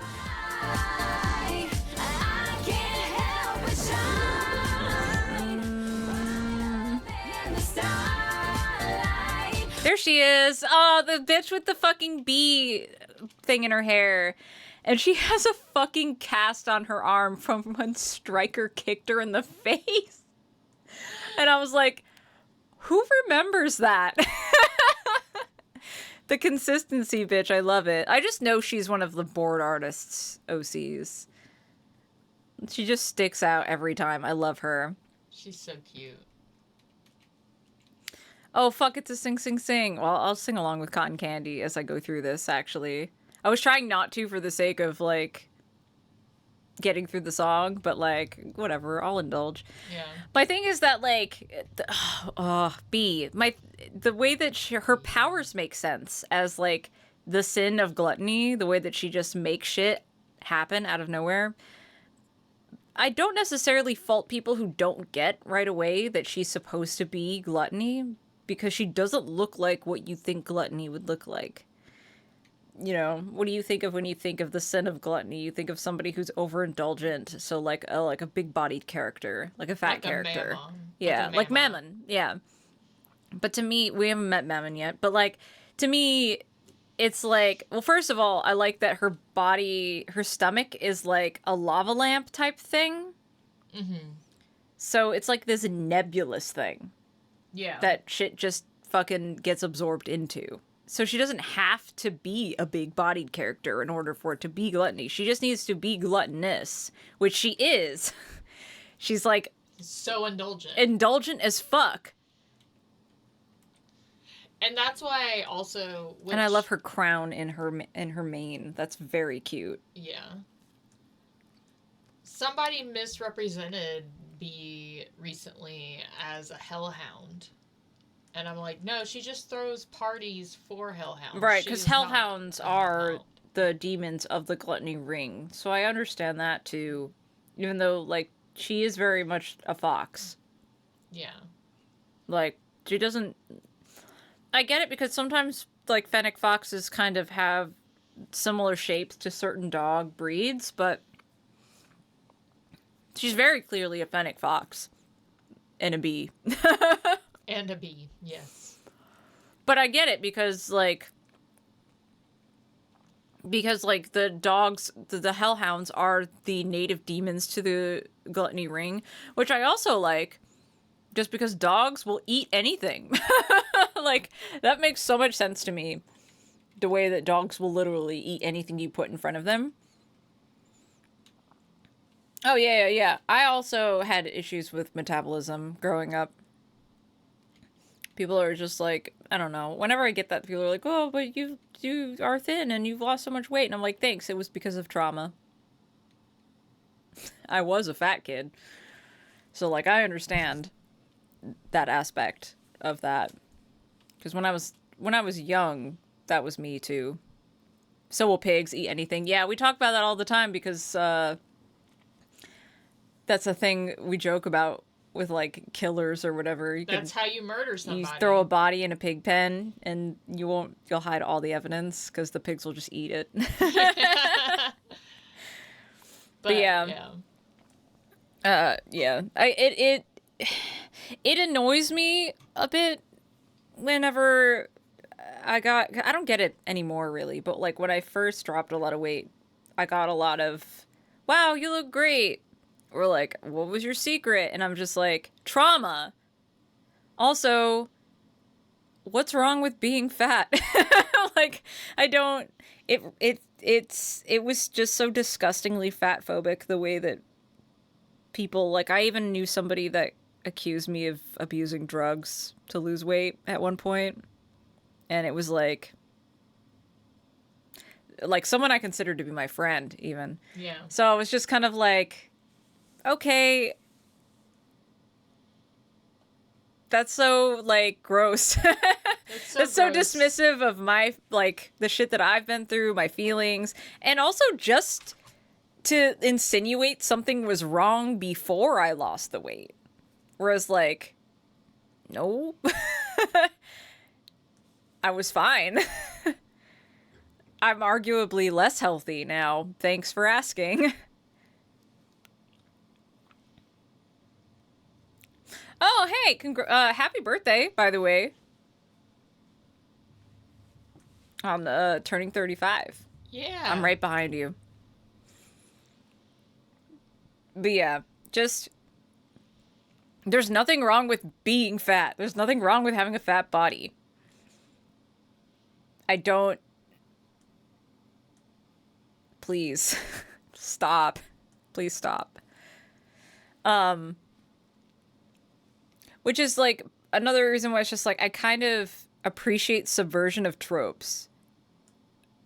Because it's, like, the way that you would describe gluttony, when you think about things as, at their core, like, gluttony doesn't exactly equal just eating food or or what, it's like doing stuff in excess, which is why I love that this is a party, because it's like she's like talking about drugs and drinking and being like, are you good? Are you drunk? Do you have enough to eat? Like it's everything. It's not just food. And she is super self-indulgent and like encouraging indulgence in her subjects that are hellhounds that will basically do anything, eat anything. Like, that's just dogs in general. Mm-hmm. Dogs are just happy to be here. We don't honestly deserve dogs. We don't. Whereas, like, I kind of appreciate a more, like... Because it's like, when I think of Mammon, it's not that I think that Mammon is gross in the way that he looks, it's the way that he comports himself. And it's like, that fits greed to me more than gluttony, when you think about it as a trait at its core. Mm-hmm. Completely agree. Does that make sense? I don't know if I'm making sense. I think you make sense. Okay. At least I get what you're saying. What else was I going to say about B? I think that was it. Possibly. I just wanted to appreciate B. Because damn. You gotta sing some of this. Oh, fuck. You're right. I'm back. Take a Oh, there's fucking Scarf Guy again. I really like his design. Your queen bee brings the sweet stuff, so keep making me that mother. And this tired bitch. I love the tired bitch. Keep it coming. I'm waiting for the chorus to come back in, because I'll do that. You can do it with me? Come on, you can do it. Cotton candy skies, sweet as apple pie. I can't help but shine brighter than the starlight in... Oh, fuck. Oh, fuck! I remember something else I was going to say. I can't help but shine brighter than the starlight in the sky. I was going to say my favorite designs of the Hellhounds come back later, and I love that for me. Because I remember specifically being like, these are my favorite Hellhounds. And then they come back as characters later. Party is buzzing now. Sorry, yeah.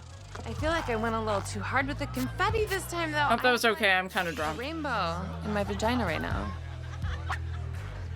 Oh, hey! Is this the sweet pup you told me about? Excuse me? She's a fucking cutie. Where you been hiding, girl?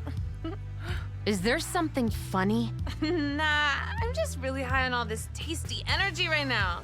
Tex says you don't get invited out much. I also think this itty bitty get together can serve as a fun first time. That Kesha did a really great job. I would have thrown a bigger one, but I couldn't convince Belphegor to let me break into her stash of party drugs. So fucking. I have a thing with I usually just celebrities and voice acting, but I think Kesha did great. She says I'm a total jackass for trying, but hey, I'm proud to be a total jackass. She very, very expertly walks this line between being a bit of a narcissist and being sincere. Meet ya, bitch. Oh, this is... She's hot. Holy shit. Okay, Tex, you didn't tell me she was hilarious. She is hot. Funny. Right. I love that that's the first thing you say to me. You don't give a shit how freaky you come off, and that's fucking beautiful. You are my new favorite person. Am I, though? Yeah, bitch. No, really. Reminds me of the first time I saw Satan without a shirt on. I was like, boy, you are hot as hell. But then I wanted to die because it was so awkward, because he's more like a brother to me. You know, but... Oh my god, she's cute! Actually my brother, so I guess... Geeking out over background characters. I did that. I mean... Anyway, girl, you have a good time tonight. Get some sweets, get some eats, drink it, tear it, fuck it up. Woo! Cheers, honey! Oh my god, with the cap? Yeah, see, this guy here, the shaggy hair guy, one of my favorites. Okay, good. Okay. Love that design. Yeah, I'm gonna go. And there's this chick that has these poofy pants. She's my favorite Hellhound Nope, design. You really wouldn't like me after one drink. Oh, shit. Oh, he looks so confused. Give me a shot. Meanwhile, this whole time, Blitz just had a whole crash out and passed out.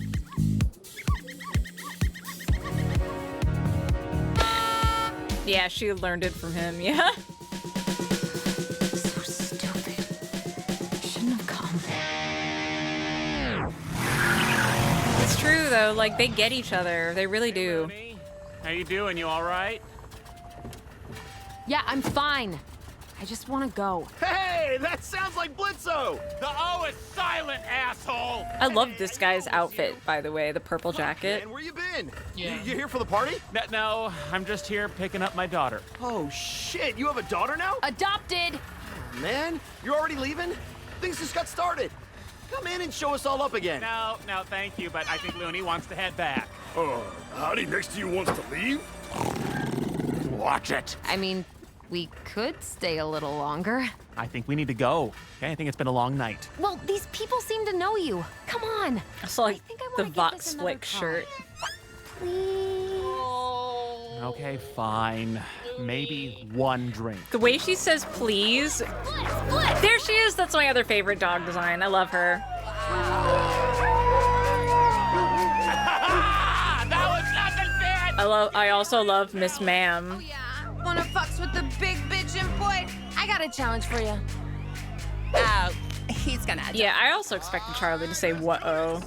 From B's Because I love that bit. Shit there is.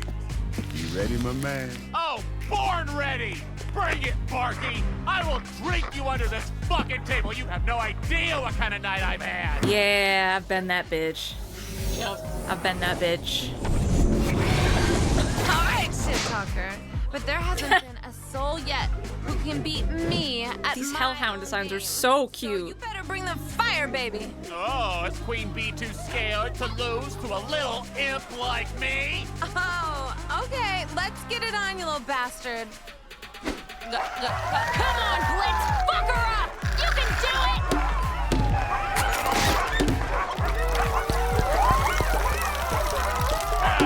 Who's the queen now? Yeah, that's my dad! Aw, he's so happy. First. I haven't had a first in a while. That was magical. Seriously, impressive. I tip my crown to you, imp boy. Respect.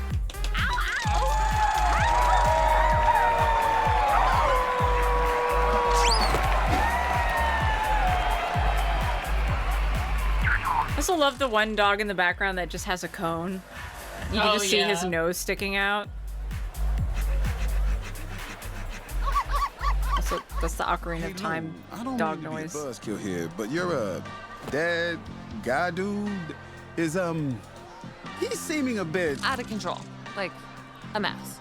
Yeah, it's worrisome. You wanna maybe check on him or something? What? No! No, Blitz is fine. He's always a mess. Trust me. Look, honey, I see people having fun and getting fucked up all the time.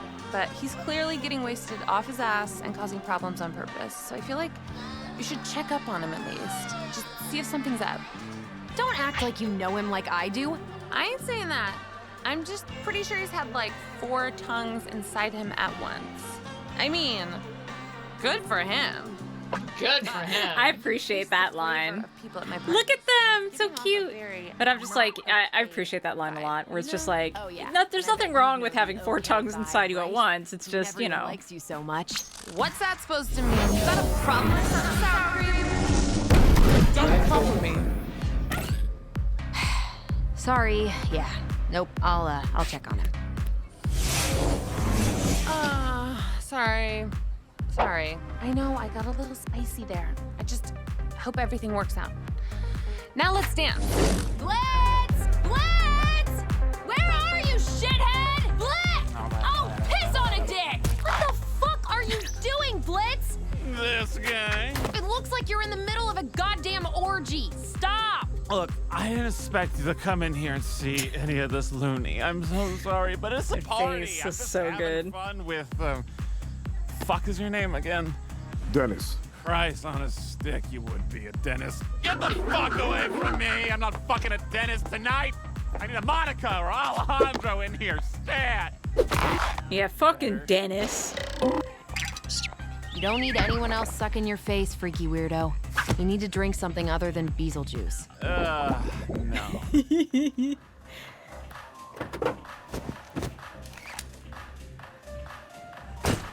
Just look at my girl making friends. Also, that face. That face, you've used that as a meme so many times. Yeah, I have that face in my phone. I use it all the time as a reaction picture. It's so good. I just appreciate it a lot. I had a thought and I lost it. It's whatever. It had something to do with B, but Do you need to throw up? The frog blink. No. So yeah, good. you do. Yo, Sotenbori! Sotenbori! Why so chump, Glum? Yeah.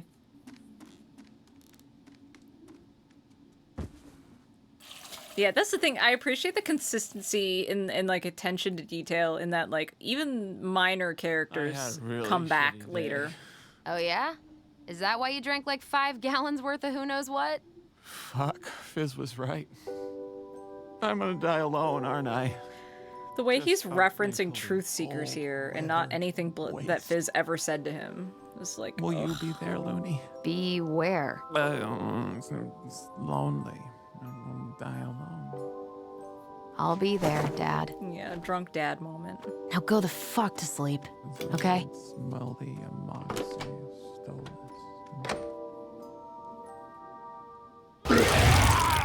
Yeah. Yeah, you needed to do that. Yeah, I did need to throw up. Ladies and gentlemen, non-binary specimen. Okay, I have to know. I have to give props to whoever the fuck was singing for Kesha at that moment.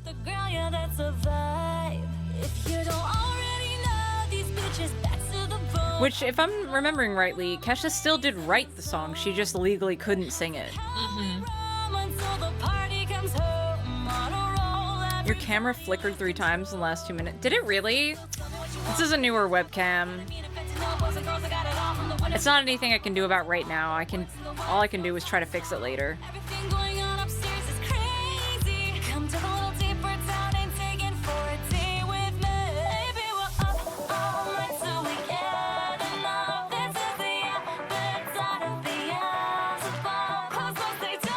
Where's it at?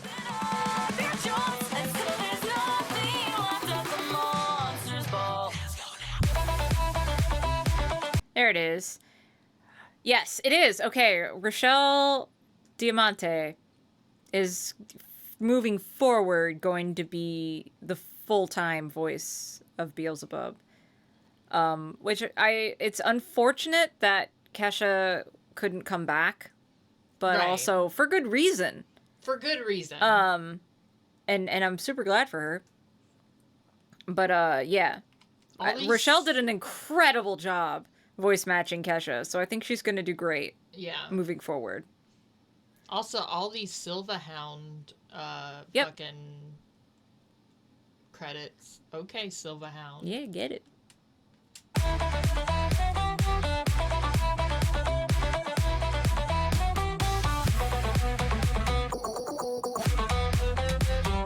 It's like 2 or 3 frames. Yeah, that's obnoxious. I'll dig into whatever the fuck is causing that later. I don't have time to go into it right now.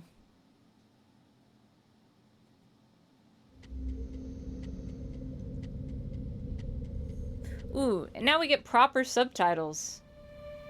Oh, yeah. It seems quieter for some reason. My birthday! My birthday! It's my birthday! Yay, birthday time! Yay! Birthday! Birthday! Woohoo! Birthday time! Calm yourself, young prince. You know excitement is unbecoming of a geisha. Oh, right. Yeah, okay, we were gonna get into this. That's what I was gonna talk about. Today, I am old enough With to know Blitz's my father. purpose and responsibility. We'll get there. Of course, I'm sure it will be wonderful. I just want to appreciate, like, baby Stolas and how ugly he is. I just love... Wonderful. Just because of, like, how gross birds are when they're born. Oh, yeah. Though, that picture, that next picture is fucking adorable, and I'm gonna die.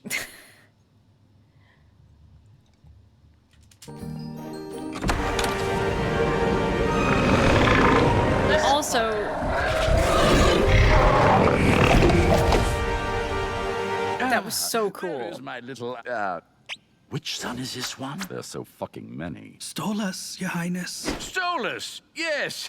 right. That's the one. The owl boy. Well, my little one, it is finally your day of becoming a true part of the Goisha family.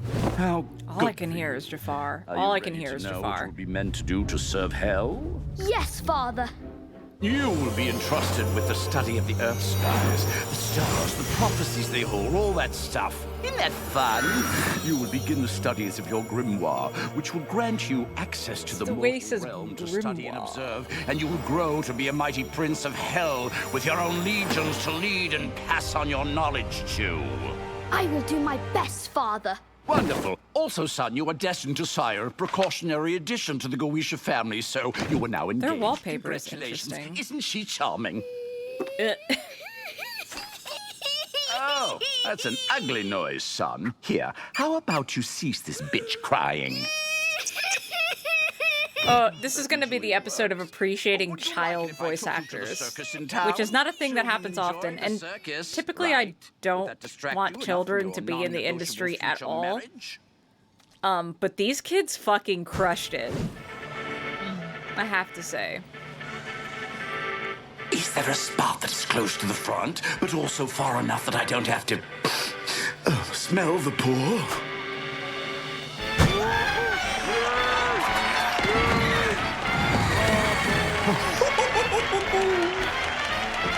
What a dick. Yeah, I'm guessing that's supposed to be Barbie. Her horns are weirdly colored, but I'm pretty sure that's just an animation mistake. No! Everyone's favorite thing about sucker shit, the motherfucking clowns! Yeah, maybe they have that mirror, that smell thing where you can transfer smells. Born ready. Yeah, this little kid that is voicing Blitz is incredibly talented, especially. I was very impressed.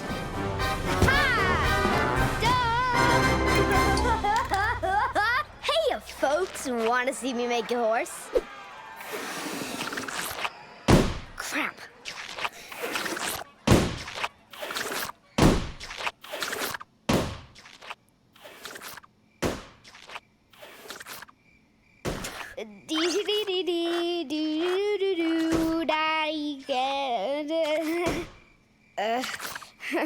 Horns! Wonder how early the horses started with him. It was a horse. It had to be mega early. Too much sugar, and its legs stopped working, so they had to amputate. Now it's a gross worm horse. See? He gets it. Because horses, they make no sense. Okay, Blitzo, that's enough horsing around. Hey, everybody, look at this. It's Banana Pudding the Clown Horsey. I liked his broken horse joke. It was funny. It was funny. Do stop working when they eat too much sugar. It's called laminitis. Ugh, cute bird noises. What a show! That was real great. So, that little clown you have, my son really enjoyed that one. I was wondering if I could buy him. Buy him? Purchase him. Yes, accurate. My son doesn't have any friends, you see, and he liked the little clown boy. It's his birthday. He's so sad. I like the mirror moving. Can I write a check?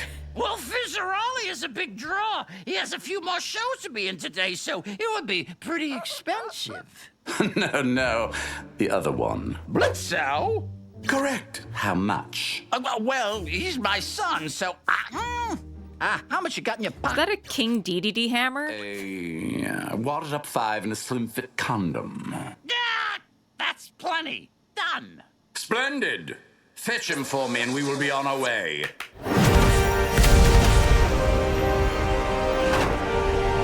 I'm Banana Pudding, and I like to dance. This bit right here And I am is sad. fucking adorable kid voice acting. Because I have no legs. Oh, well, that's okay.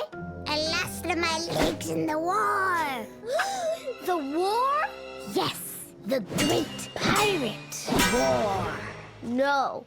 No pirates. The great pirates. Roar! If you keep talking about pirates, I will punch you. I fought bravely, but I could not run fast enough. They took my legs. There was blood everywhere. Oh no, ew, no blood. Blood is disgusting. No, it's cool. Well, Banana Pudding is here to save the day. With his magical feet he dances around with. He will dance all over Wormhorse to make him feel better. And then... That's so cute. There'll be more blood! What's up? I don't even like kids. Oh, stop! I got a job for you. You are gonna spend the day with one of the Goetia princes. Ew, why? Because money! Now listen carefully. You are being brought out to be his playmate, but I want you to steal as much from those rich fuckers as you possibly can. Steal? But if I get caught? Don't you want your family to be able to buy a bigger tent? Better food? Don't you want to be... Yeah, his dad's horns are massive. Of course I want to help Mama. I appreciate the way that, even as a kid, Blitz will be worth a fortune. is clearly, like, But if I'm caught, very rebellious the way he acts with his dad. Things, aren't there, son? But... Like, he does what he says because of the emotional manipulation, but when he, like, tries to physically grab him, he's like, fuck you. Stop touching me. Here is a new friend. It's just my a testament to his, Happy like, birthday. spirit. Friend? I guess. Hi, I'm Blitzo. I'm Stoneless. It's nice. Ouch! Don't bother that one. He bows Aw. to us, idiot. Oh, right. Wait, the way that his, like, little second eyes, like, swirl around in confusion is so cute. Go back. I just want to pay attention. Ouch! Don't bother that one. Oh, that's so cute. Idiot. Oh, right. Sorry, Father. I'm so good at daddying.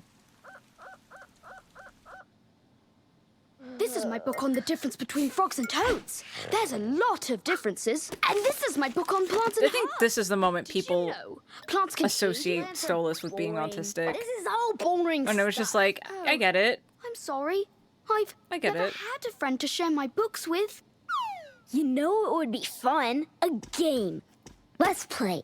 It's just different to my autistic Where experience. we pretend we are pirates and we go around the house collecting all the nicest things, and then we throw them out the window. We throw them Oh yeah, you're good, Angel. No worries, no worries. Yes. Since when did pirates throw things out windows? Since, like, the dawn of time. Come on. Since, like, pirates the are dawn always of throwing time. stuff out windows. I don't think they had windows. What? Did your book say that? Yes, actually.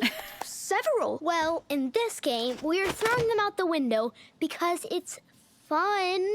Well, that's an odd game. Is this an imp game? Sure. Why not? Well, if it's what you want to play, let's do it. I like even the animators like put it in effort to make them move like little babies. Like they are so clumsy and like not precise in their movement at all. It's great.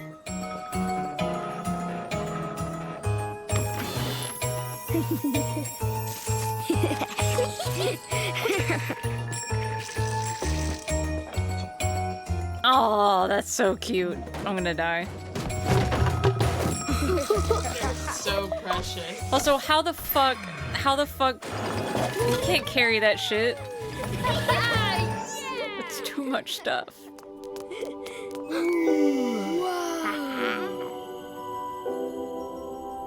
Just kind of have to like suspend your disbelief on how big that bag is.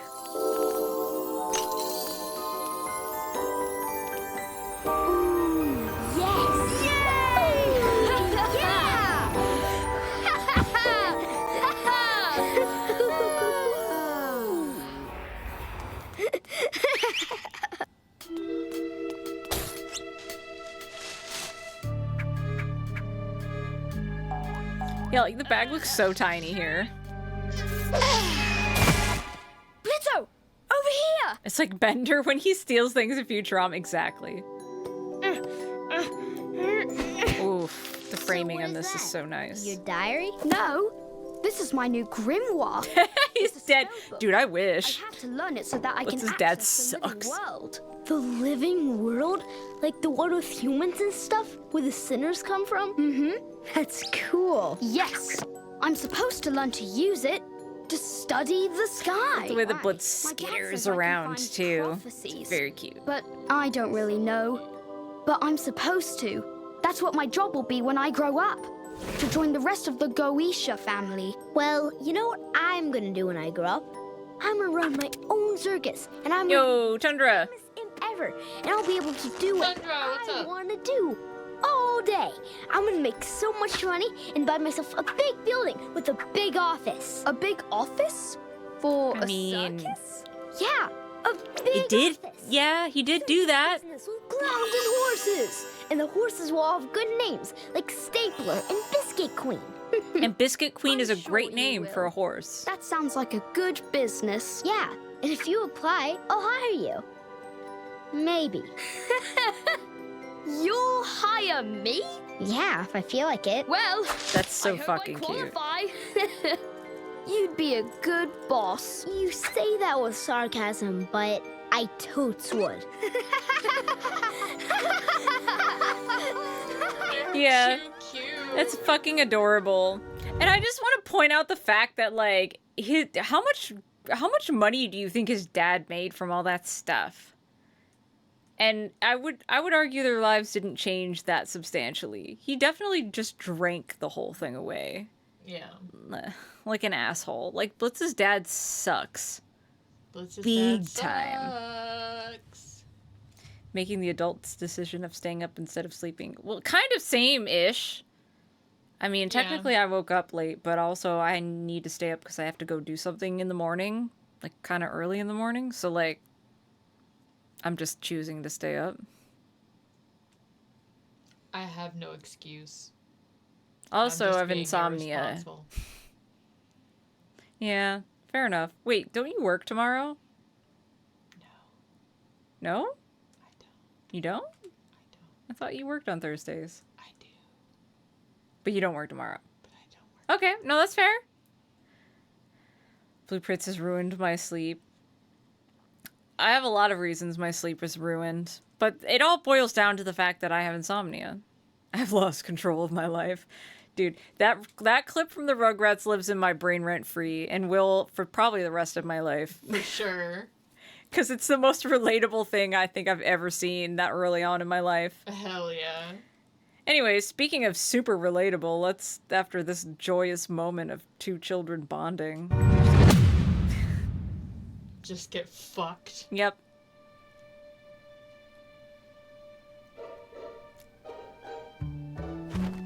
Oh. I mean, what are you doing? Making chocolate pudding. I mean, first of all, daddy. But second of all, like, your life sucks, but you've got a fucking awesome room. I wish my room looked like that.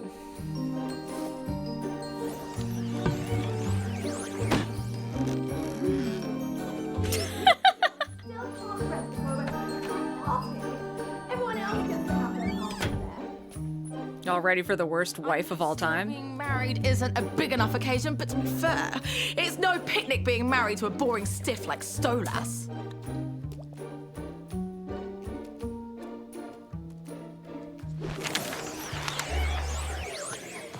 Something really pleasing about the way he opens the fucking newspaper. Ugh, Stolas, you know I like throwing parties. Plus, it's true, so you can come if you want.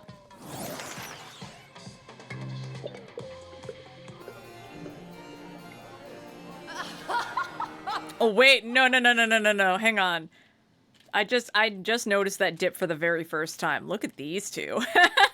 Oh shit. Like, oh fuck. This is one of those, I never paid attention to the background characters of this episode much before. Look at all these bird designs. Oh my god. Like, that dip is great. Like, I noticed these ones that hang out with her, but... Terrible in bed.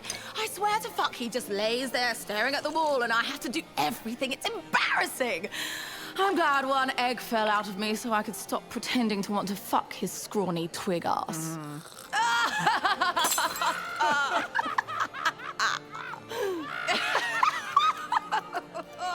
What a pathetic fucking man! Angry Do you have bird anything stronger noises. than this? We have absinthe, Your Highness. Bring me all of it. I've had absinthe before. It's disgusting. It tastes like trees. Ugh. Can you imagine if you didn't have money? Stolas, sir! I'm fine. We got this nasty imp I'm trying to sneak into your chambers. What should we do with him? Into my chambers, really? Oh, well, that is concerning. Leave him to me. I will handle him accordingly. Oh, that dog is so sad. Follow me, imp. Ooh, look at those bitches. Ooh, so fancy. Oh, I love it.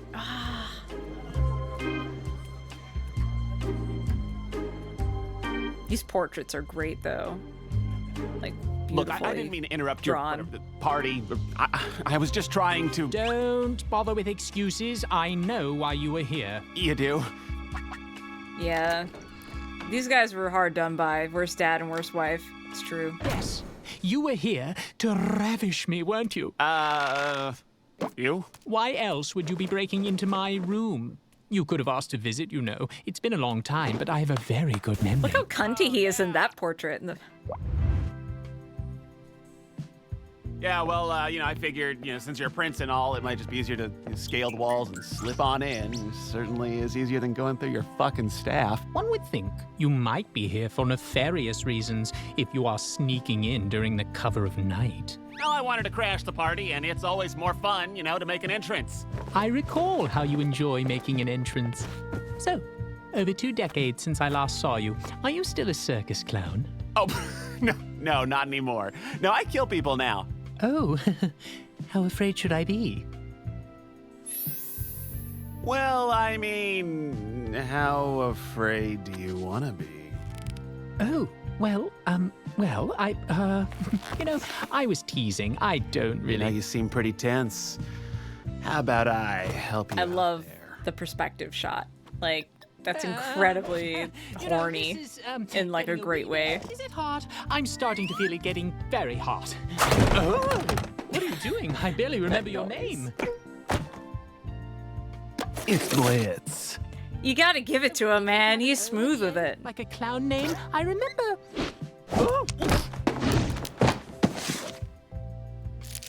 Yeah, well, it's silent now, okay? So call me Blitz.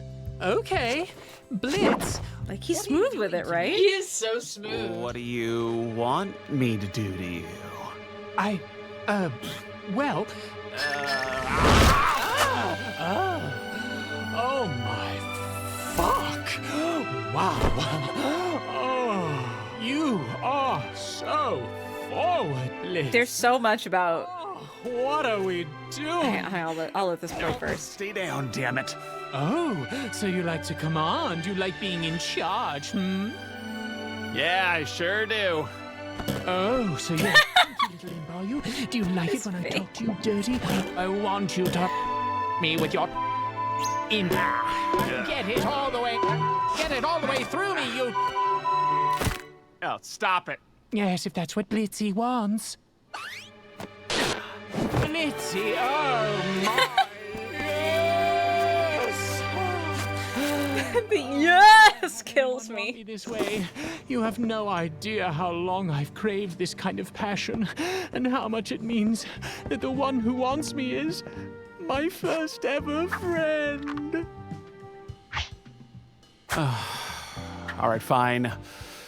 I can do this real fast. So I just want to say, I use that scene as a litmus test for any reactor that I watch to be like, how do I know immediately if you're homophobic? I'm like, if they show up on my YouTube feed and they react to Helluva Boss, I'm go, let me just see, how far in are you? Have you seen the circus yet? Can I go to that scene? Do you make weird commentary or faces during this scene? that's how I know whether or not you're a fucking weirdo or if I can actually watch you. I love that. Second of all, like, obviously that's the moment where Stolas is like, oh, you like it when I talk dirty. This is immediately what I'm going to lean all the way into. Exactly. For the rest of our relationship, because that's what I think you want. And also, like, just... It's such an encapsulation of their characters right from the get-go. Like, an immediate... Blitz, there are still feelings there.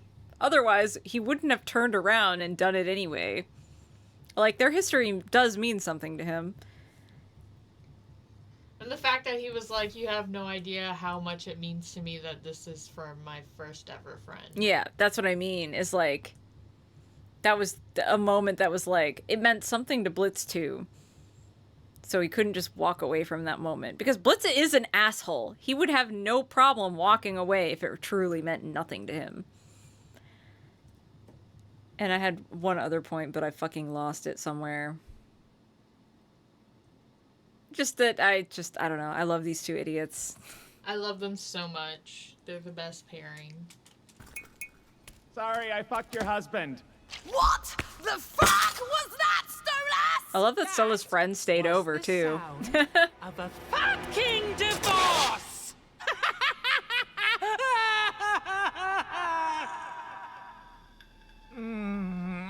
Oh, fuck. Okay. We're gonna get into the whole musical number of it all. And I'm just gonna sit here and be... The whole time I'm gonna be thinking about how fucking Bryce actually cried during this.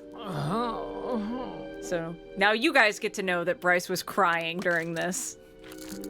You're welcome.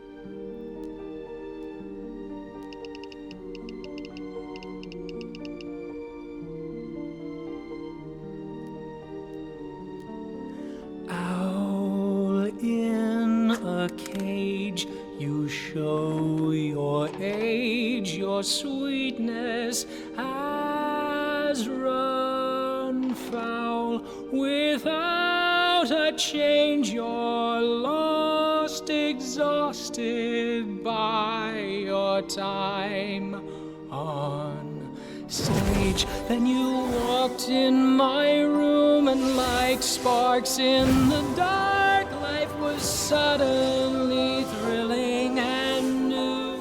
What's between you and I? Just a comfortable lie. I'm the fool who believes when you look in my eyes, Prince, all alone upon your throne. Your power is so frail. You raise your voice, you have no choice inside your gilded jail. God.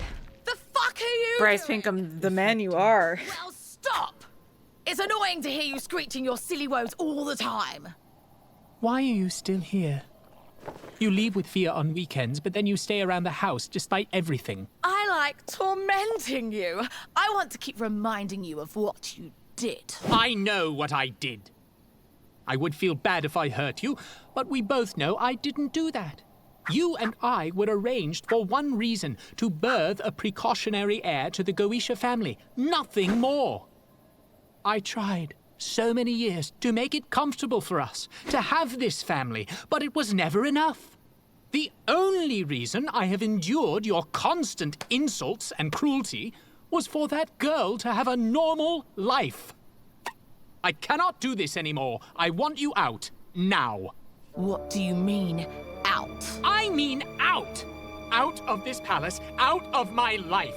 We are getting the divorce. How dare you? What do you think the rest of the Goetia family will think?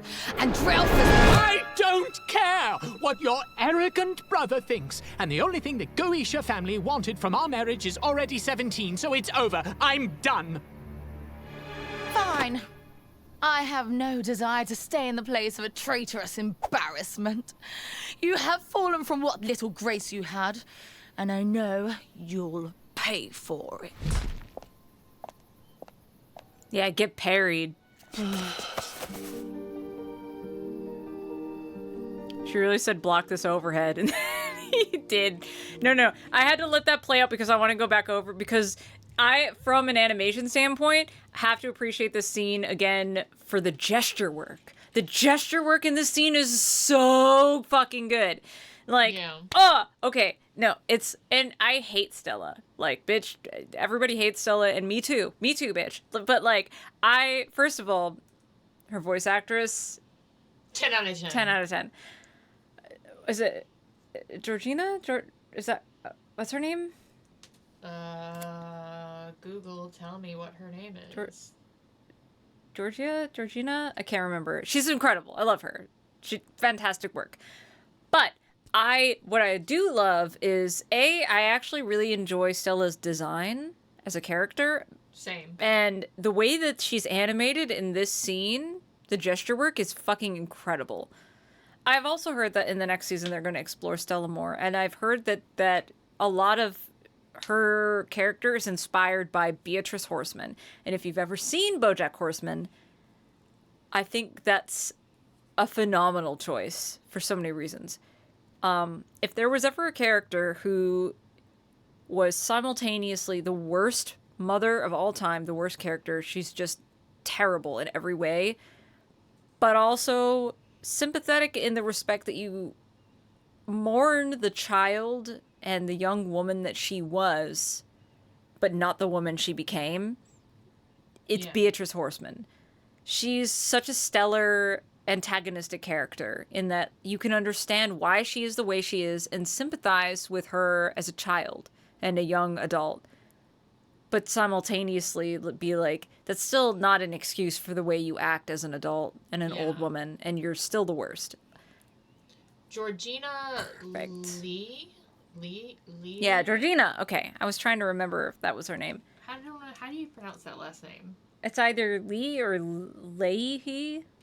It's spelled like Leah and then a Y. Maybe Leahy? I don't know. Still, fantastic work, Georgina. But also, the way they animate Stella in this, and Stolas too, is like, there's a conversation being told to us via the gesture work that's not being spoken out loud between these two. Especially, like, the way Stella moves is clearly, like, she's so comfortable in her position in abusing Stolas. It's very clear. Yeah. That this whole thing goes exactly the way that, in her mind, that it's gone 1,000 times. They've had this exact exchange 1,000 times, and it's always worked out to the point where her striking him has always happened. And it's very apparent. Which I appreciate, because you don't often see masculine characters being on the receiving end of abuse in this way. But to me, the subtext is very clear. Yeah, he knew the hand was coming, and it's also the way that she reacts to him catching it. It shocks her. She's clearly never been stopped before. And it takes her aback, but she saves face. But yeah, the way she carries herself entirely throughout this whole scene is that she knows she's in control of the situation, because she's been here time and time again. What are you doing? Reflecting. Well, stop! It's annoying to hear you. And Stolas the whole time is like, I'm done. This is the last Why are time. you still here? You leave with Fia on weekends, but then you stay around the house despite everything. I like tormenting you. I want to keep reminding you of what. Take a big drink, Sid. I know what I did. I would feel bad if I hurt you, but we both know I didn't do that. You and I were arranged for one reason, to birth a precautionary heir to the Goetia family. Nothing more. I tried so many years to make it comfortable for us, to have this family, but it was Again, never also, enough. Stolas is a hand actor. The only reason I have love that. endured your constant insults and cruelty was for that girl to have a normal life. I cannot do this anymore. I want you out. Now. What do you mean, out? I mean out! Out of this palace, out of my life. we are getting the divorce. How? And her little tremble, like she's so done. The Goetia family will think. And Drelfus... I don't care what your arrogant brother thinks. And there's the shock. She's like, oh fuck, he caught my hand that time. And then she recovers. Fine. I have no desire to stay in the place of a traitorous embarrassment. You have fallen from what little grace you have. And I love this little and I know that she does. You'll pay for Fantastic. And you know... And then he deflates. Like, he was very on guard that whole time. And then he lets it go the moment she's gone and is able to finally relax. Fantastic work. Fantastic work. And you know, at least from my perspective, watching this show, you know that Stella has slept with other people. Oh yeah, sure, for sure. That's why it's interesting to me that her bird friends were with her the next day as well. I'm just kind of like... But that's the thing, is that when it comes to arranged marriages like that, in high society, I imagine that it's quite common to have a paramour. Especially in hell. I think she's more offended by the fact that it was an imp. Exactly. It's not the fact that he had a paramour or a lover. It's the fact that he took a lover who was considered to be lower class. Yeah. She doesn't like the fact that he is with an imp, specifically. If he was sleeping with another one of the Goetia, I don't think she would have as much of a problem with it. See, the thing with Andriolphus is that I actually think Andriolphus is quite gay. I think he's closeted gay, but I think he is gay. So I don't necessarily, even though he talks about how hot she is all the time, to me, that's not an indicator that they've ever done anything. To me, that's an indicator that he's trying to present himself as hetero as fuck because he's closeted. He's so gay that he's like, I'm not out. He's got internalized homophobia like crazy. And at least this is how I interpret it. And I know that he, at the very least, has been canonically acknowledged as being gay. Mm-hmm. But my personal interpretation is that he's so deep in the closet, he's not out. Nobody knows he's gay, and he also he rejects the fact that he's gay, in my mind. Also, I'm waiting to see how it's going to go in the next season, but I believe, and I'll point it out as we see more of Andriolphus, I believe that Andy has an imp fetish. Like a straight fetish, like We've an talked about this before, objectifying, yeah. nasty, like doesn't see them as people but fetishizes them. Yeah. Kind of fetish. Like loves to step on them and like degrade them kind of fetish. We'll see. It's very interesting the way that he interacts with Blitz in future episodes. And I don't like that, and I don't like where that could potentially go narratively. It could lead to some interesting things between him and Stryker. Oh my god. Yes, there was some. Hi Mew, how are you? He is a literal peacock, yes. And some people also have a thing where they interpreted some interaction between him and another Goetia named Vasago that they might have a thing happening. Possibly. I still cling to the idea that Andy has an imp fetish. And I'll even further my on my idea of this by comparing Andriolphus to the pilot version of Stolas. I believe that Andy is Stolas' foil, narratively, which means that he's supposed to be a reflection of Stolas, of his character, but in a negative light, in a bad and like nega Stolas. You know what I mean? Yeah. Which I see as there's a lot in the pilot version of Stolas that has been attributed to Andy, I think. Mm-hmm. So I would think that that version of Stolas, aka the version of that that's been grafted onto Andy, is this attraction to Blitz in a very dehumanizing, degrading kind of way. Just straight up fetishized, there's no actual emotional attachment there kind of way. Gets off on putting them down because they're beneath him kind of way. A very Judge Frollo from Hunchback kind of way.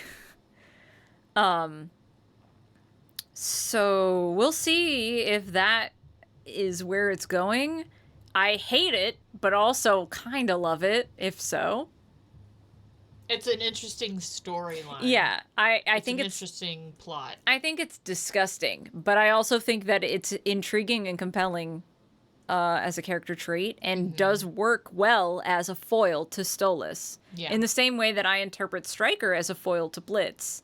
And that Stryker puts up this front that he hates the upper class, hates the royals. Hates blue bloods. Yet works for them. Yep. Whereas Blitz is actually working for himself. Against the status quo, against the classist regime that they all are operating under. So we'll see how that happens in the future. I probably shouldn't say more because it'll go into things that are spoilery. What time is it? I think we have time for like one more. Okay. Do you mind if I pee real fast? Yeah, go ahead. Go piss. Yeah, I actually had a fantastic back and forth on Tumblr of all places. Listen, you know what? I'm gonna go ahead and say it. I like Tumblr. I love Tumblr now, especially with what other the way social media has kind of decayed over time. Tumblr has kind of become this refuge for me. Yeah, no, Go Piss Boy doesn't have as great of a ring to it, you're right. I just say now, go forth and piss. It just sounds better to me. Yeah. I will look into that. Thank you, Angel. I'm not totally sure exactly what is causing it to be like that, but I will look into it. Again, this is a new, not a new webcam, but a different webcam. We've had this webcam for a while, but I've never used it before.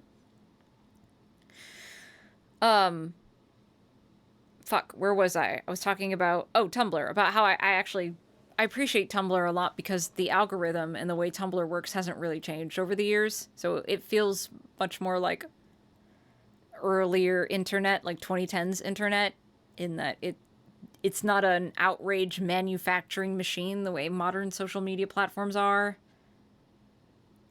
Am I looking to my right? I am looking to my right now.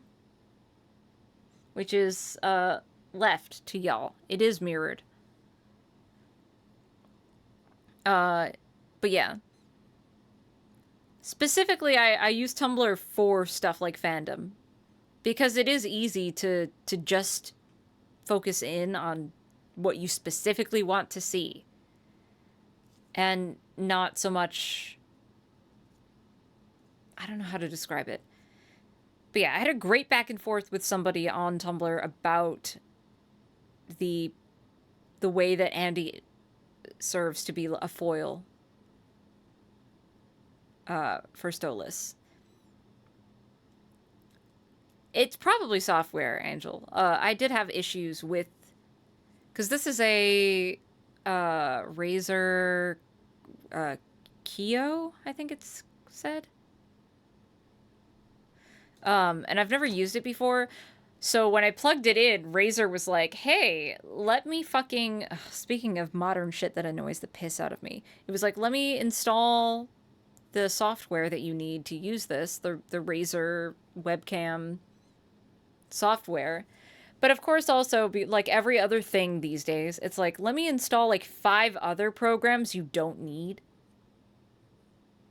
Which I declined. But, like, it seems to not work super great. Which sucks because, like, from what I read, most people actually consider this to be a really good webcam. Whereas the webcam we used previously is, like, over 10 years old. And not that great. So, like, I don't know, man. We're figuring it out. Welcome back. Shit out. Yeah, everything has its own app now. And it's the fact, it annoys me that everything has like a suite of programs where they want you to install like 5 things. And it's like, I just need you to work. That's all. I don't need all these programs or apps. I just want to be able to plug it in and have it work. That's it.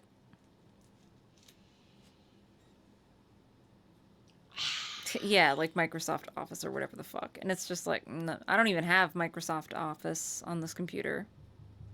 But I use Google, so, you know. Yeah, and then you need to subscribe to get the premium. It's so fucking annoying. But this is where we're at. This is the stage of capitalism we live in.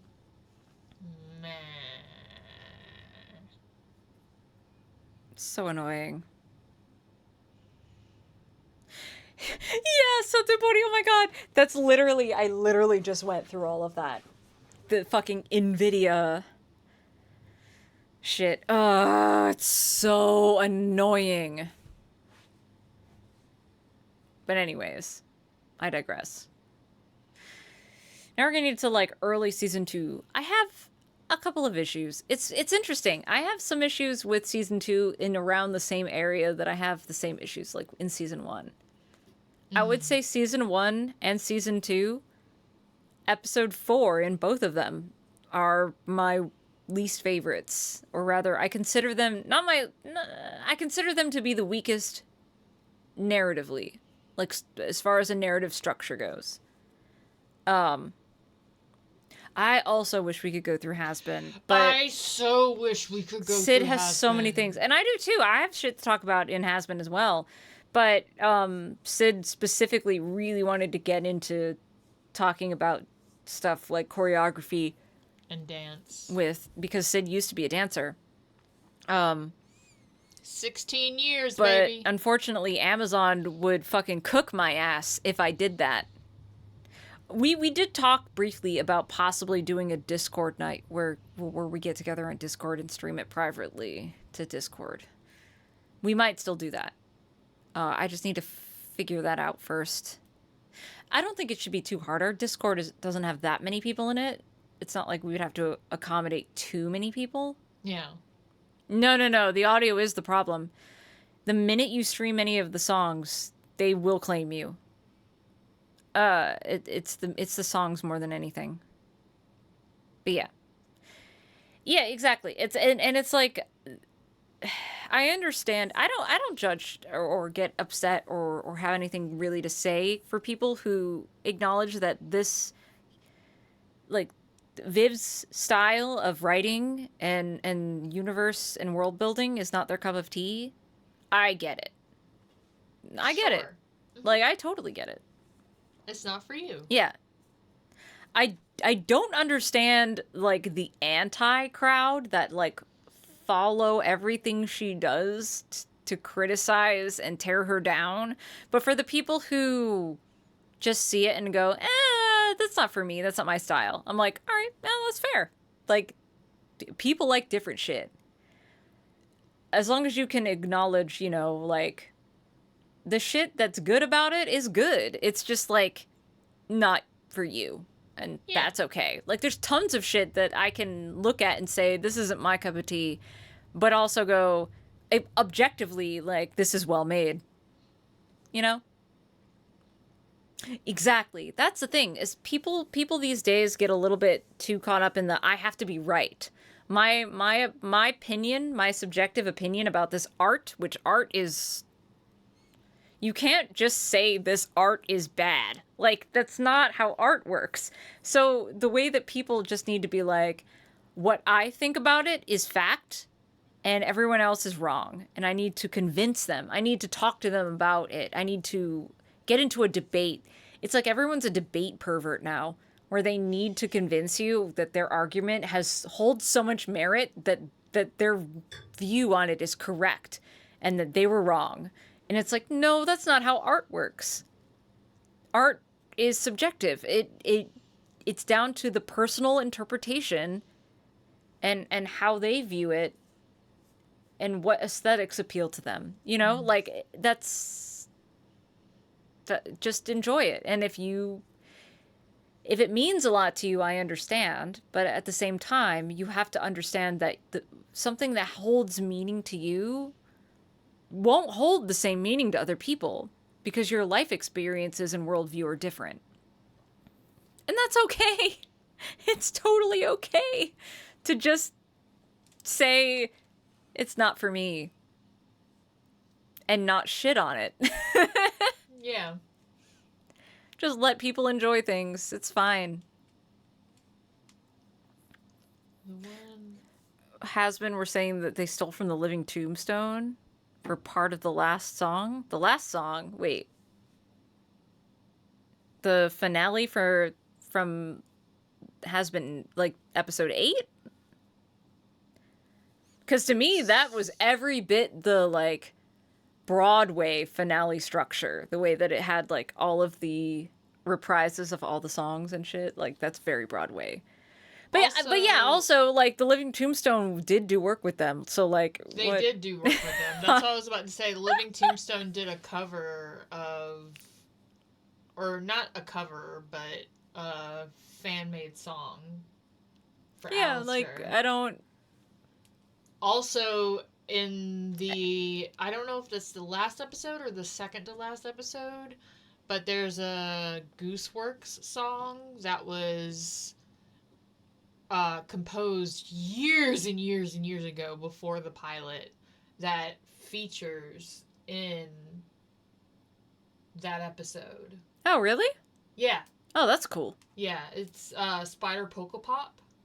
Oh, yeah. That's in the finale. That's during the fight in the finale. Yeah, Spider Polka Pop. Because you geek out every time that we watch it and it comes up. I do geek out because I love Spider Polka Pop. But It's yeah, a good song. It's such a thing that, like, did you see Weird Al's Polkamania? Of course! Yeah! No, we love Weird Al in this house. Of course we have. Yes. Fuck, I love Weird Al, man. I hope nothing bad ever comes out about Weird Al. Please just be a normal guy. Because I love him.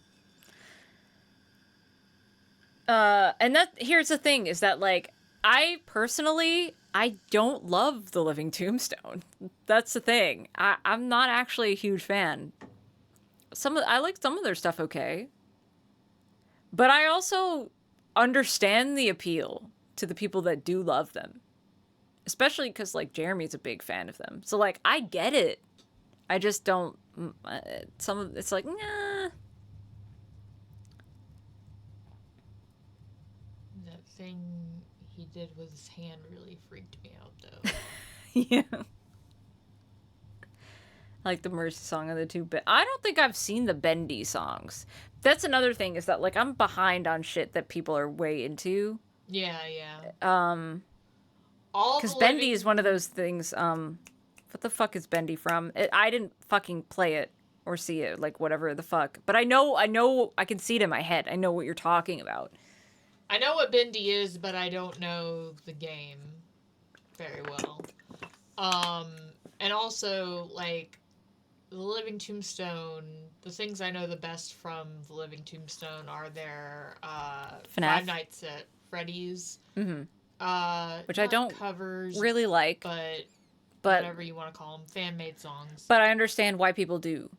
And I can objectively, from, like, a music, like, composition standpoint, be like, these are objectively catchy songs. I understand why people like them.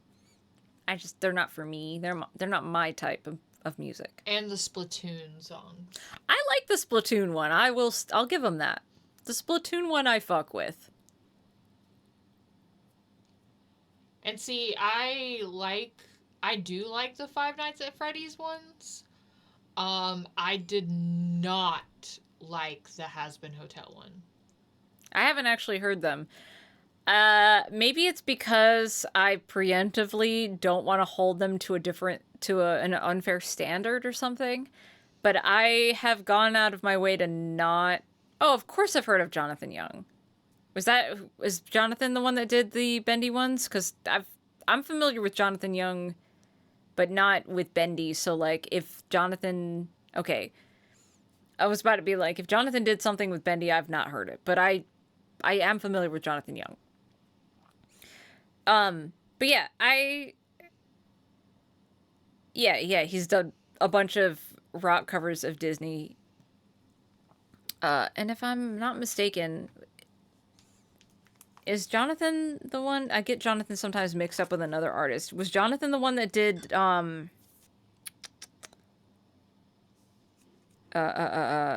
fuck. Oh no, help.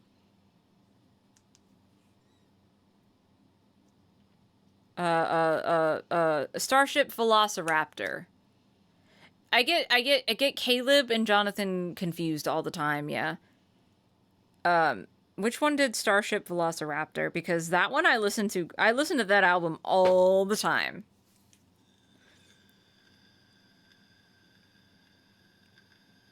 It's Jonathan Young. Okay, good. Just wanted to make sure. That album fucks. Y'all, like, I get that he does do a lot of covers, but, like, Starship Velociraptor are all his, like, original works. It fucks. Like, please go listen to his original music. I'm begging you. It's so good. I'm a huge fan, especially of, Jetpack Race is a really good one, specifically. But that whole album is really good. Oh, I didn't know Caleb did a cover of Just Look My Way. I'm gonna have to look into that. You still haven't even seen Just Look My Way, have you? I did. You finally watched it? Because you avoided watching it for a long time. I did avoid watching it for a long time. Like, well after Full Moon came out. But I did finally watch Just Look My Way. I listened to that song all the time, too. Just because Bryce was doing his big one with that one. It was good. Yeah, I also enjoy Best Band in the Universe. That one's good, too.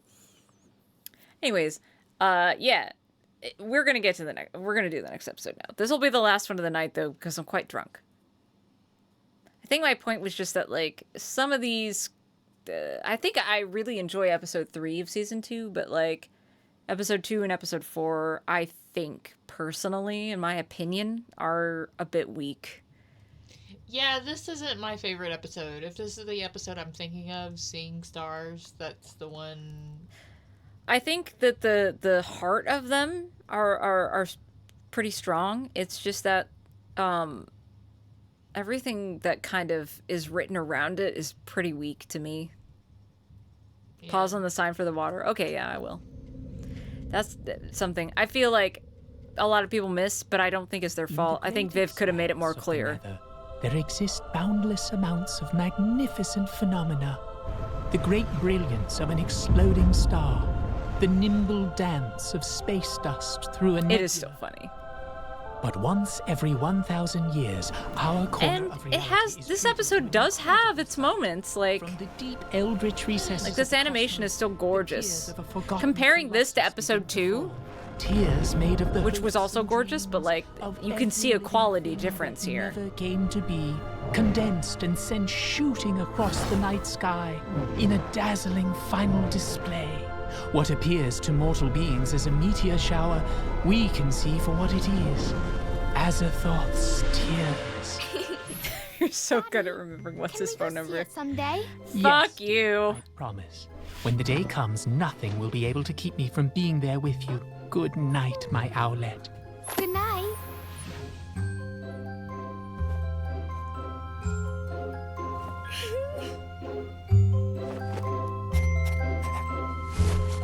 I do enjoy an Octavia-focused episode, though, just because she's very sweet.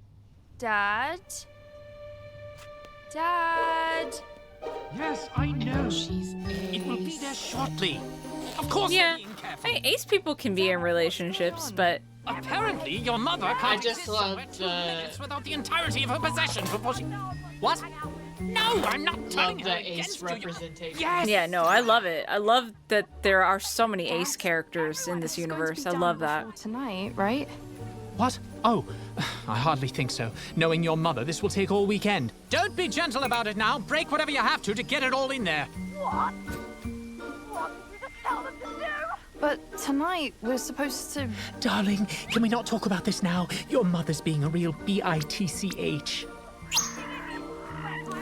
Well, how was I supposed to know you can spell? I've never seen you read. That's a line, I have to say. Fantastic line. Yo, Vash, what's up? What's up, Vash?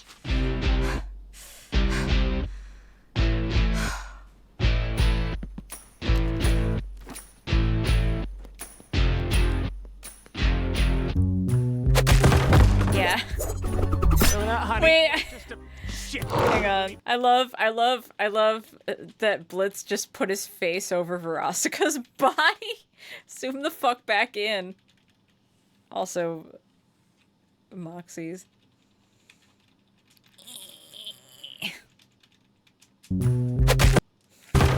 Wait, riding lessons. Wait, murder time. Observe employees. Oh, this is stalking Millie and Moxie. Pissing context. Commit tax fraud.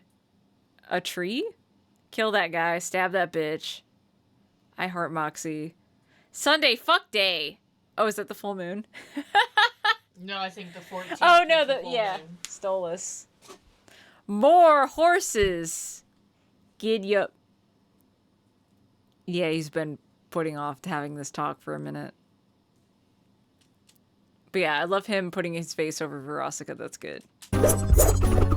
He always loved horses. He a horse girl. Looney, please, can we talk? Fuck! Oh, I mean, wow, a good throw, honey. I'm so proud of you!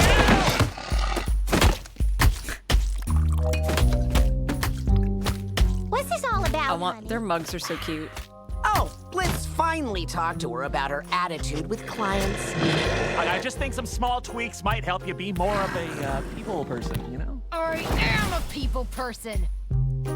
If I'm so terrible, how about you just grow a pair and replace me? Okay, well, maybe I might. What? Maybe I will, little missy. Yeah, that's right, it's tough love time, so now you can go to your desk!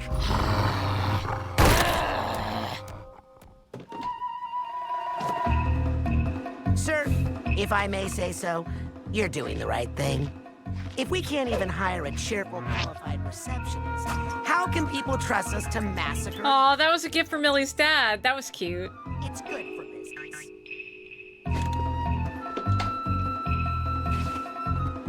I also love that the no horror lemon tree is still doing great. Yeah.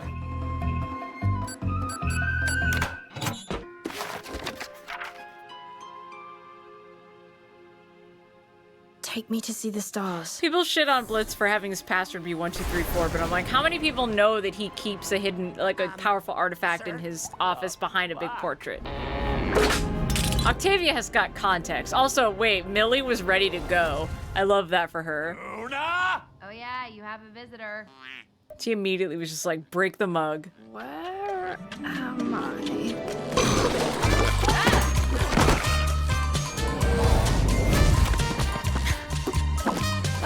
Hey, this is my territory, bitch! Take your shitty costume and get the fuck off my corner! I think part of it is that God hates you personally. I don't love Hollywood gags. I'm over them. I think they're kind of tired. Shit, what the fuck am I supposed to tell Stolas? Well, he seems to like you, sir. Maybe he would understand Okay, it. my dick is good, but it is not that good, Moxie. Sir, I don't think we really have a choice. Is that what, you want me to just call Like, them that's up played and for laughs, but it's also kind of sad. I took your book and teleported off to who the fuck knows where. We have no way of getting either of them back, okay? Okay, good talk. Bye. Wow, that actually went better than I thought.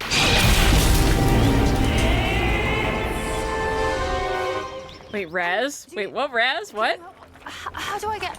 excuse me, I just need to know where I can see the stars. Oh, from Psychonauts. Oh, okay. See, I'm not as familiar. You just let anyone waltz into your office and But grab yes. infinitely powerful artifacts? Why would she do this? How are we supposed to find her? Where would she go? That's Richard Horvitz. Reeks of urine and desperation, so... Ugh. L.A. What? Which I fucking This quick, in and out before have anyone always loved Richard Horvitz. Oh, this doesn't look much different. You want to talk about Richard Horvitz? You want to talk about how much I love Richard Horvitz? Have always. I've Can't always you finally do something loved about him. how fat you are? I'm not. You know, it wouldn't kill you to put a salad in your body every now and then. What? But I'm not fat. Now, first thing. Here, wait, I have to pause on the thing. I told you I had to pass on an opportunity to take a class from him recently, right? I'm still upset about it. Are you serious? Yeah, it was too expensive. It seems like there's gonna be a future that's not like in the future it'll come back and I'll be able to do it again, but fuck. I'm so sad about it still. There's two people in this world that I would love to learn from more than anyone, and that's D. Bradley Baker and Richard Horvitz.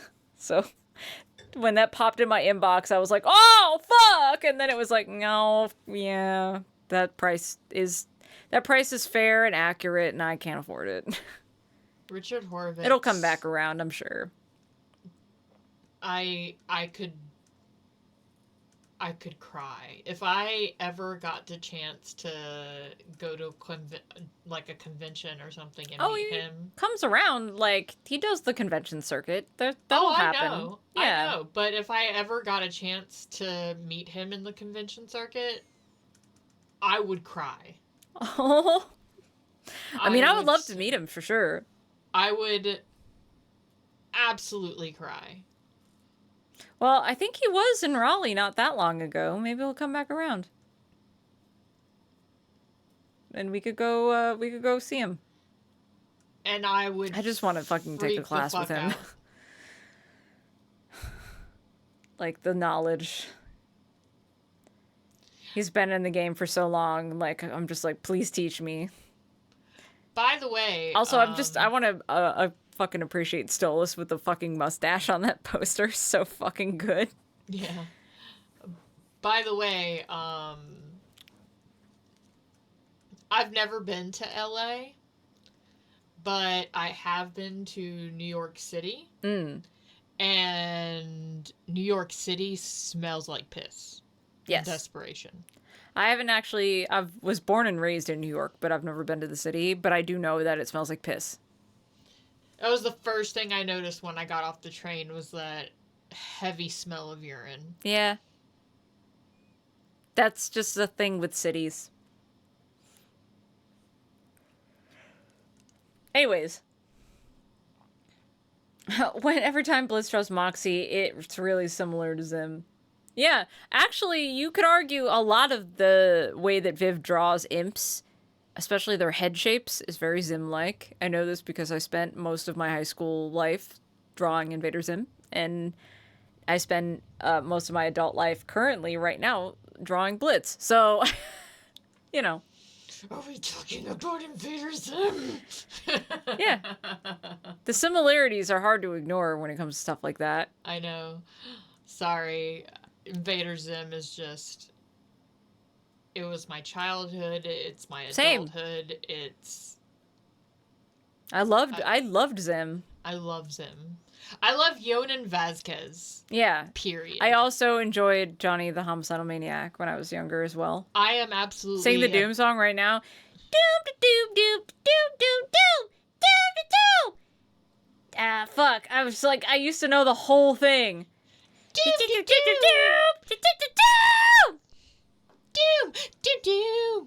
I could do a whole bunch of other stuff like, you gotta make biscuits. You gotta make biscuits. No, Gur, never. I never want you to mention biscuits ever again. Why was there bacon in the soup? I made it myself.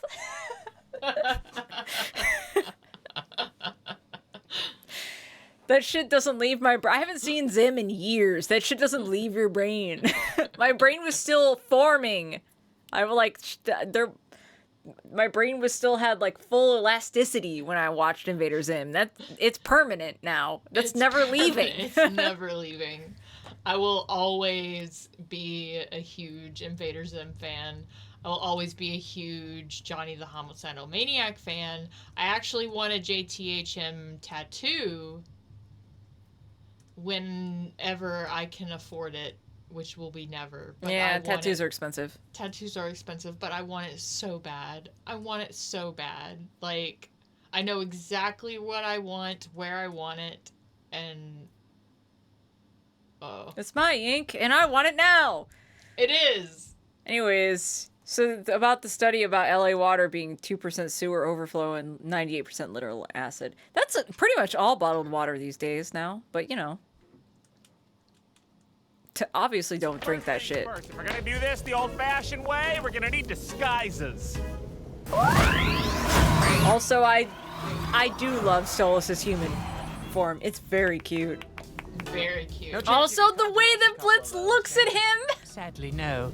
I'm afraid without my grimoire... He's still a hand actor. ...are just a tad limited in the human world. What, you can't memorize your fucking spells? Oh, your memory's so great? What's his phone number? Fuck you. Exactly. Yeah, look at him. So extra. And I love him just putting the glasses on and being so excited. Check out this demo right here. This is premium grade A fire right here. Perfect for you to crank with the little lady. Oh, wow. You made this? Thank you. I've never experienced this, but He said thank you. $20, the last time I lived in a big city was maybe before people did shit like this. Give it back, Mox. Nearly. These artists put their heart. But I have friends who live in LA and have been like, yeah, that's real. Yeah. It probably is. Sick demon costume, man! It's metal as fuck! I really like that vocal performance, that like deeper gravelly or femme voice. I love that. Hey, come back here. I have an idea. Oh, and the cameo of this guy again. Influencers who thinks they're hot shit because now they do TV shows. Wait, that's Jeffree Star, right?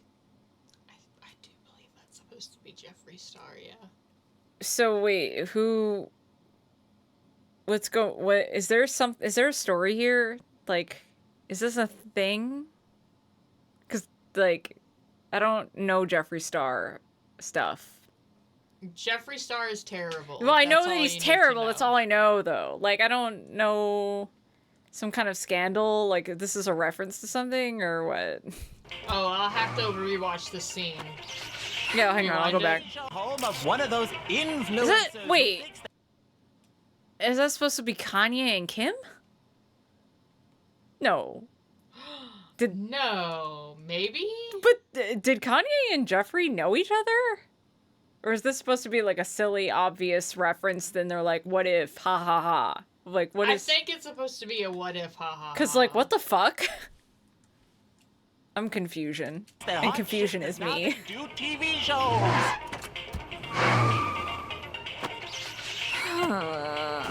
Like, what the fuck? I also love Little Costume Shop of Horrors. That's very cute. Rumors of them sleeping together. Did they? Are you serious? I never heard that.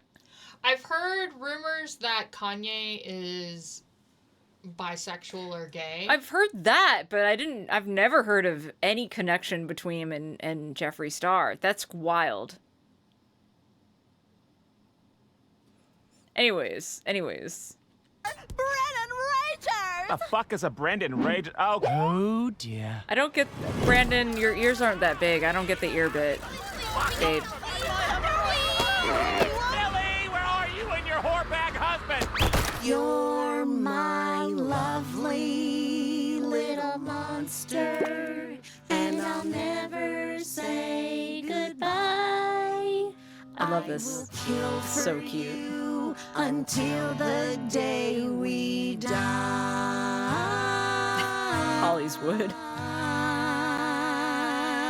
Kanye and the whole pinky butt thing. I heard about that, but not Jeffree. Yeah, I have no fucking clue. And here you are, my fellow troubadour. Whatever, man. Get the fuck out of here. You're cramping my business. Come on, babe. We have to catch up to Blitz before... Hey, wanna buy some art? That's a great bit. I'm sorry. No shot! Nah, hang on. I have to look at it. Was it seriously Among Us? You fuckers. Hey, it is! It is! Oh my god! Go fuck yourself! Oh my god! So, okay, I finally watched the pilot for the Gaslight District. I need you guys to know there's an impact frame in the first scene of the Gaslight District where they literally hid a shot of an Among Us. Oh my god. So pissed. I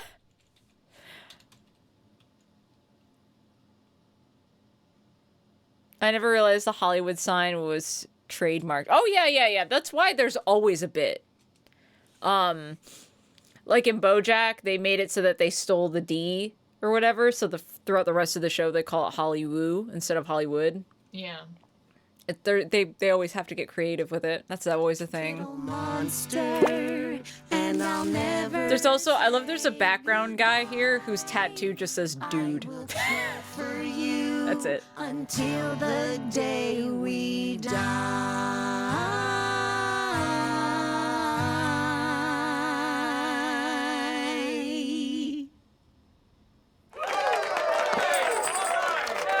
There he is, dude.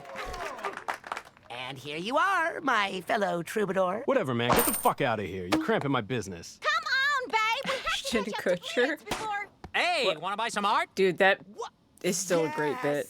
I'm taking this out of their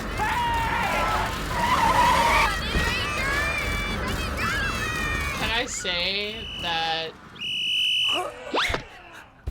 Mr. Ragers, we've been looking for you everywhere. As someone who's worked on set, some of these...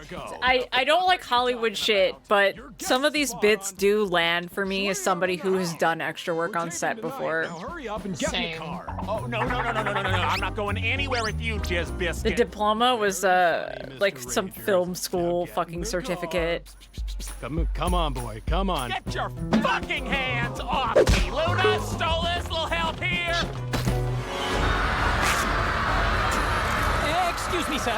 I'm Mr. Rage's agent, and I don't believe you can just... Oh, you are strong. Blitz, we don't have time for this. Via could be anywhere. She could be in danger. Don't worry, I'm on it. Moody, go find Via. We'll catch up soon. Yeah, way to be a team player, sweetie. She's in great hands. Yeah, see, it's like, narratively, it's like, y'all could have just fucking left, but okay. I do like her just walking through a crime scene nonchalantly. Yeah. Also, this art rules, whoever drew that.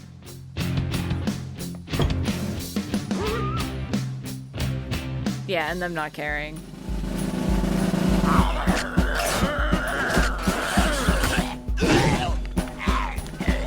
There's some stuff with this that I do, even though I'm like, they don't give enough justification for them to stay here narratively, but some of the bits are great. Like, I don't think... Ego crisis before signing the contract. Whoa, I don't even know the fucking lines, idiot. Well, that's I'll why wait. God invented teleprompters. Shouldn't he rehearse or something? No can do. We're live in 10, 9. Oh shit. And I can't do this. No, not again. I haven't performed since... Blitz, if your performance on stage is half as good as it is in bed, you'll leave them breathless. Now hurry up and wow. I do love the moment of him just indulging that. Take a leg, darling. But the acknowledgement of the reference of Darla Ronnie, you feel that earthquake earlier? fucks me up because not a lot of people watch Cats Don't Dance. I don't think. I love Cats Say something. But I was obsessed with Cats Don't Dance when I was in middle school, so I immediately recognized the reference and lost my mind over it. And then that bitch hit her head on the way down and shattered her skull. One of my first There's blood singing reels for a musical project was Big and Loud. Oh my god. Yeah.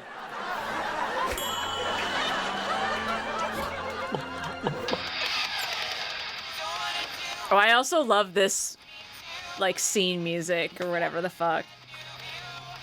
Whoa, I like it. It's like so of its time.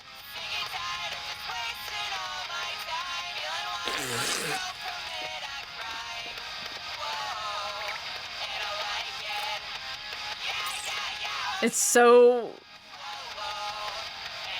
It encapsulates perfectly that sound. I love it.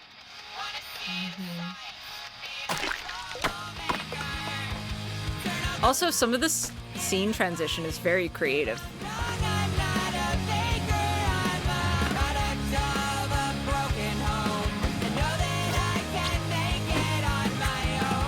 Like, I really like that. And I watched this with the friends I have that live in LA, and they were like, every frame, all those places are places we've been to. So, like, it has that aspect to it.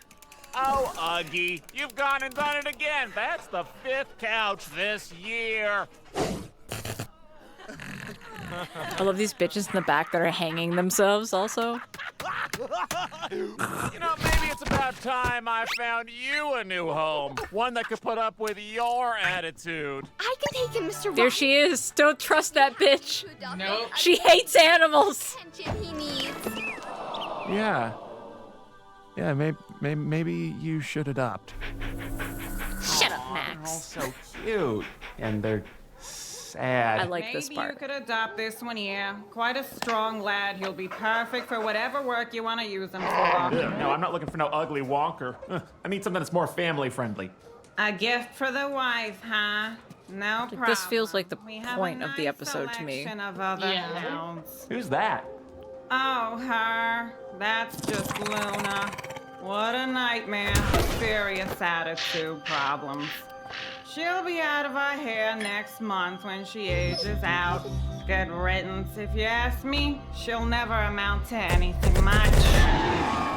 No, you can't have her. She's mine, and I love her. Aww. But Mr. Ronnie, you gotta let me have the puppy. Yeah, see, don't trust that bitch. She hates animals. Touch her, you little anal fissure! Oh, you think this is funny, assholes? She's not fit to be a mother. I saw her doing lines of coke in her dressing room.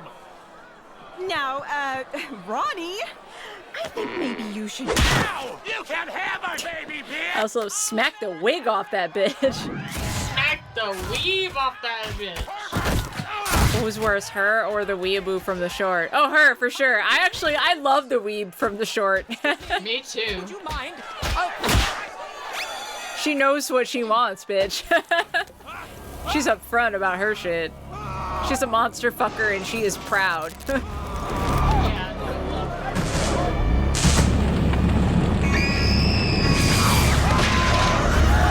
There's so many callbacks in this episode, specifically to episode 3 of season 1. It's wild. Find our daughters. Gay. Yeah, the let it burn on the prompter. That's so good. No, I'm sure Uggy was fine. Don't worry about him. Hey. Hey. How did you find me? Your Instagram. Nice pics, by the way. Oh, thanks. Yeah, I love this scene too. This is good. Can't believe I was so stupid. I spent all day looking for a place where I can see some dumb meteor shower. And all I get is this. Yeah, Smog's a bitch. There's great gesture work in this too. I'm gonna fucking go over it. Like, Skyen did a whole thing about it, and I'm gonna go over it too because it's so good. Your dad's really worried about you. Right, that's why you're here instead of him. He couldn't be bothered to keep his promise, and now he can't be bothered to come and get me himself. He'd rather spend his time just screaming at my mum. Why does he hate her more than he loves me?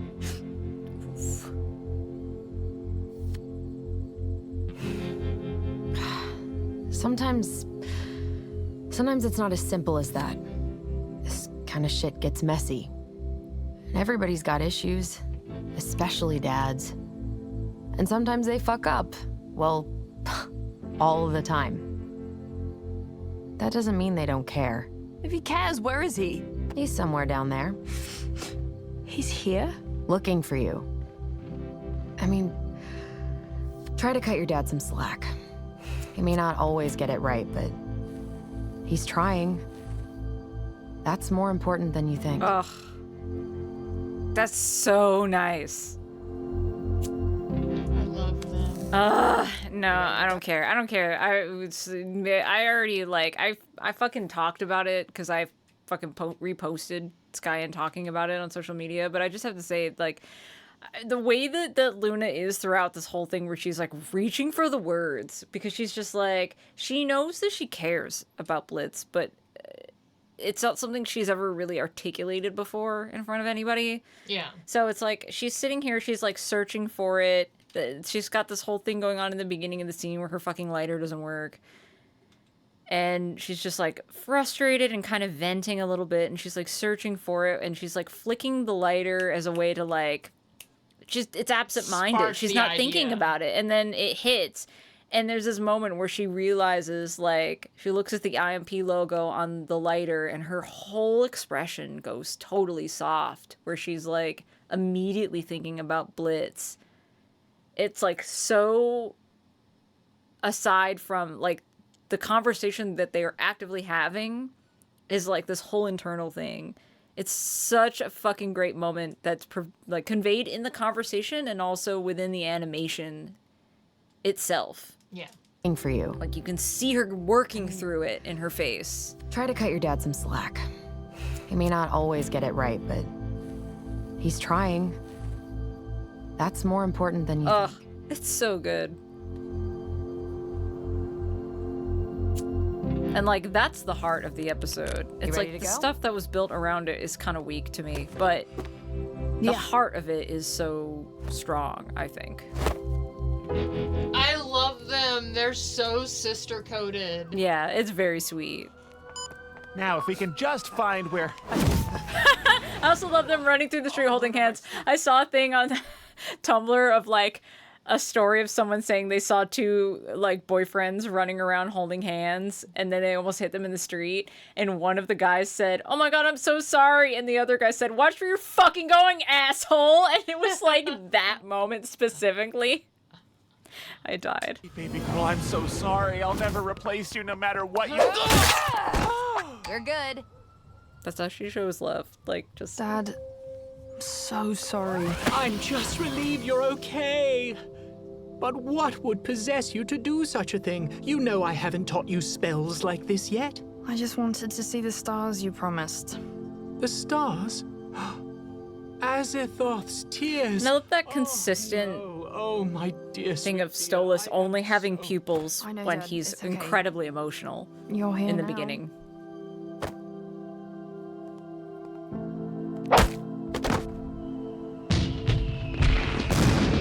What the fuck is that? My acting career. I feel you, babe. I feel you. Look at that one. Did you see that one? Now, where the fuck are Eminem? Oh yeah, wait, hang on. I want to read this. Moxie be into this, you think? Was that a ball gag? Bitch, where you at? Near the alley. Portal, please. KK, I got you. Mackin' Stolz, do it now. It's good.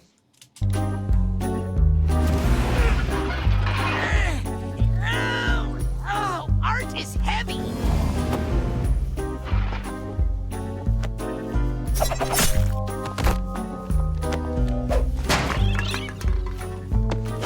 Look, they like won a bunch of awards and shit. And then just left it. Yep. You're my pretty ray of hellfire, and you set my soul alight. I'm aflame with love for you, my dove, you see. I listen to this song a lot. It's just very sweet. You're the sweetly rotten pustule on my heart as it decays. You're the stench of evil clanging. I'm a sucker for a good harmony, which this song is. Dying day. It's good. Yeah. You're the harmony in every song. You're the reason nothing's ever wrong. You're the first thing that I think of when I wake anew to kill again. You're my lovely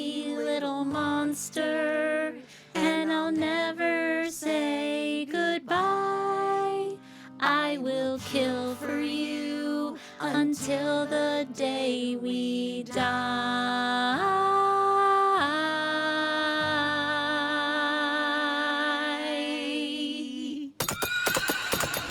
So nice. I love a good harmony. Can I just say, Tundra, I completely agree. The "why does he hate her more than he loves me" line. It's so good. Via is very misunderstood as a character as well.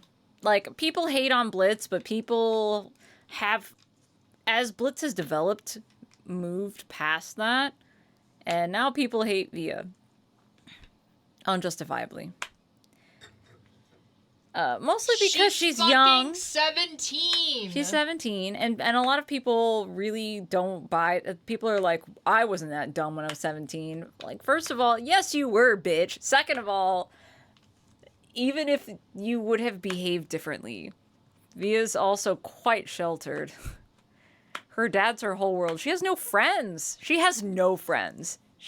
Her dad is her only friend. So, like, yeah, she's a little overly attached to her dad. So, I mean, her behavior and her naivete and everything else makes so much sense to me. Yeah. Also, don't pretend you weren't a fucking idiot when you were 17. That's a lie. Like, I don't care how mature you were for your age. I grew up fast too, bitch, and I was an idiot when I was 17. Hormones are crazy. I, during my own parents' divorce, had a moment of why does he hate her more than she... It was reversed. It was why does she hate him more than she loves me? Yeah. And I don't have the same... There was a divorce in my childhood, but I don't have the same... It's different for me. So I don't have the same thing of, like, feeling torn between the parents' love or anything like that. I had my own dumb shit when I was 17, though, trust.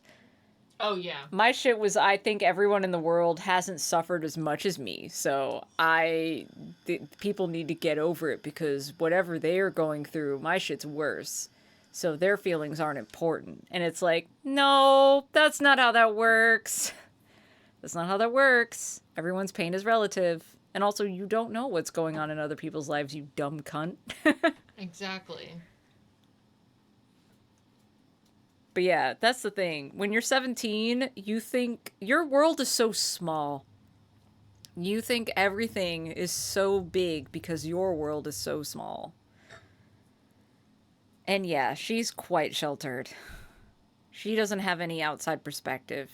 Getting to know Luna would be a big thing for her, I think.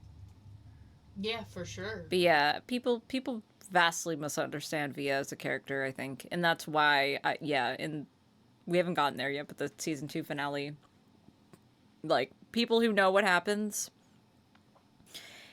the misunderstanding of her character is led to a lot of people really disliking her at the end of the season. It just hurts me.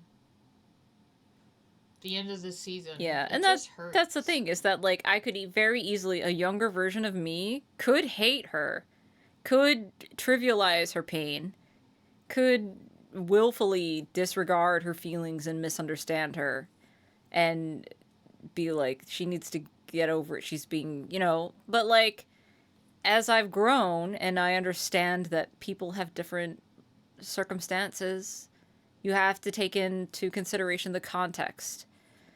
And pain is relative.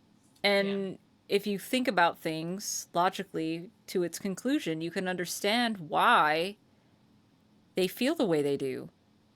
And even though I could make the argument of being like, what Octavia is going through is nothing compared to shit that I've gone through. But that's not productive, and also completely dismisses her entire, like, view and circumstance.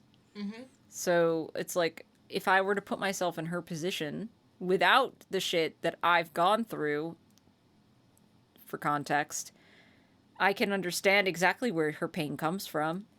and be completely sympathetic to her as a character. Yeah. And I think that's a good exercise for people in general. Like, I believe so too. you know, for people who shit on Blitz, who I'm overly defensive of because I relate to Blitz on a very personal level. So I get upset at people who dismiss Blitz.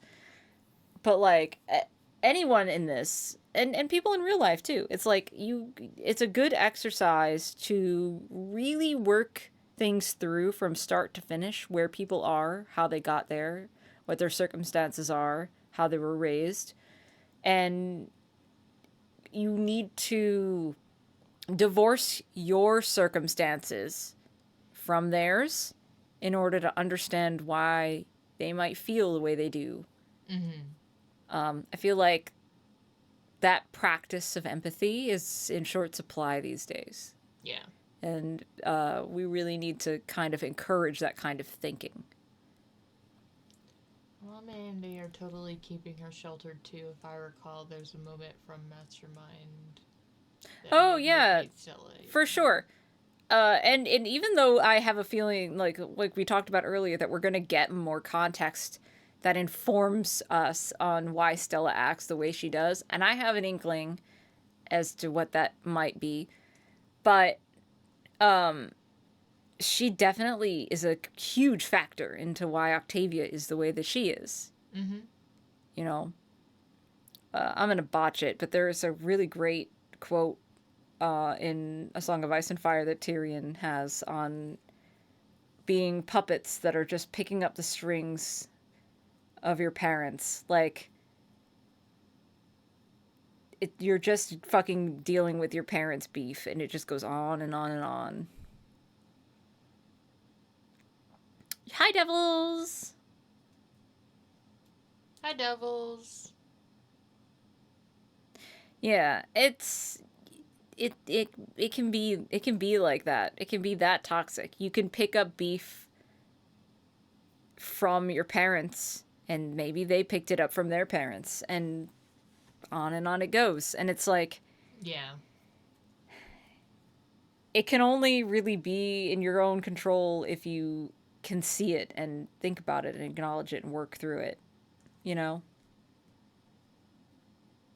I wish I could directly quote it, but I would botch it if I tried. It's a fantastic quote. Everyone should just fucking read A Song of Ice and Fire again.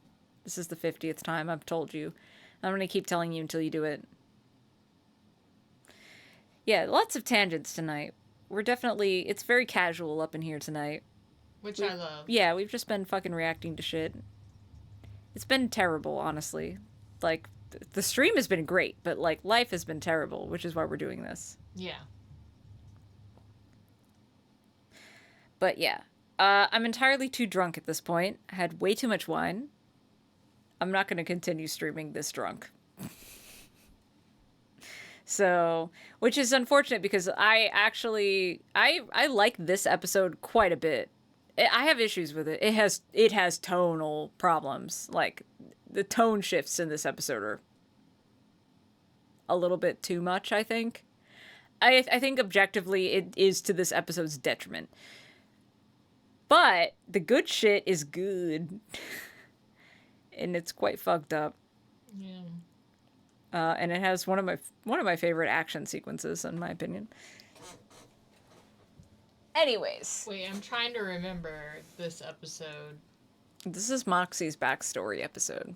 Oh, okay. So this is the episode that has me in it. Don't say that. Most people hate Chaz. But you're right. Chaz is so Sid-coded, it's disgusting. It is. It's like me if I were an asshole. Yeah. If you were just the worst. But his whole persona is so Sid-coded. It is. It's sickening. But yeah.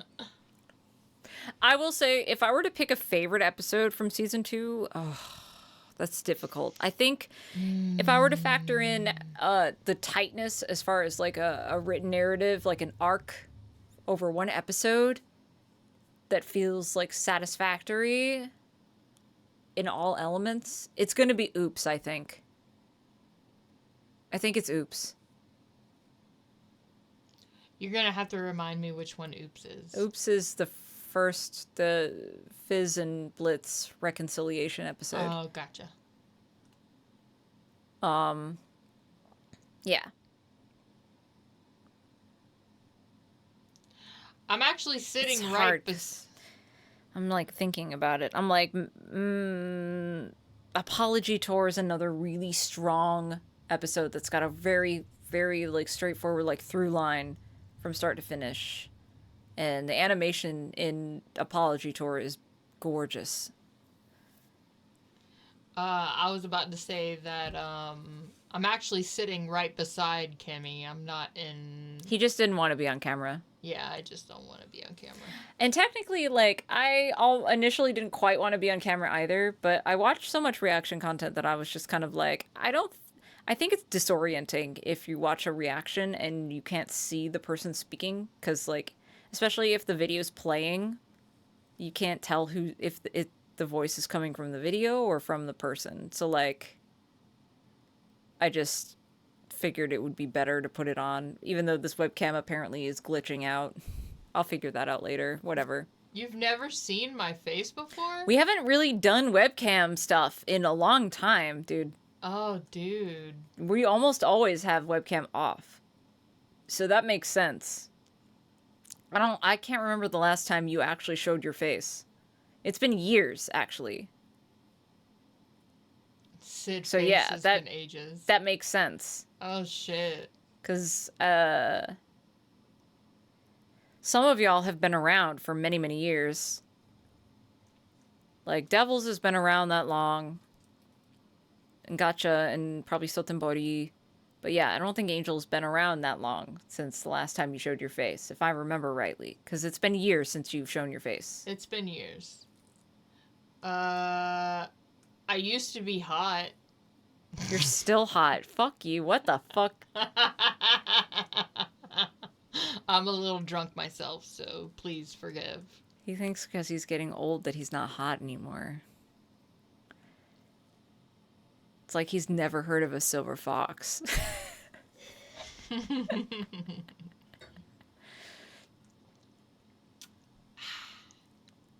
I feel like I should see and judge for myself.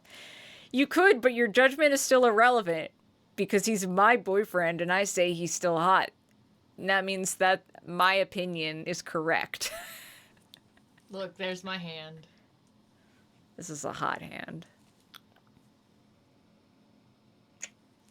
I'm gonna kiss your hand too. Okay, yeah, that's fair. That was always allowed.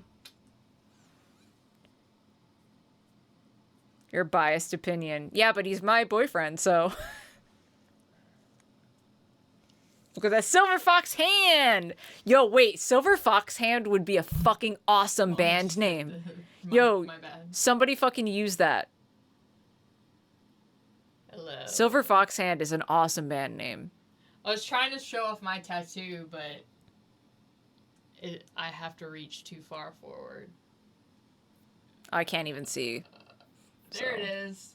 Hey, look, I have a tattoo. OBS is on a monitor that's like on the other side of the room, so I haven't even been looking at this whole time. I could have literally had egg on my face and would never have known. Yeah, no, that's cool. I'm cool with doing vocals. What are we doing vocals for? Oh, for the band. Yes, I'm down.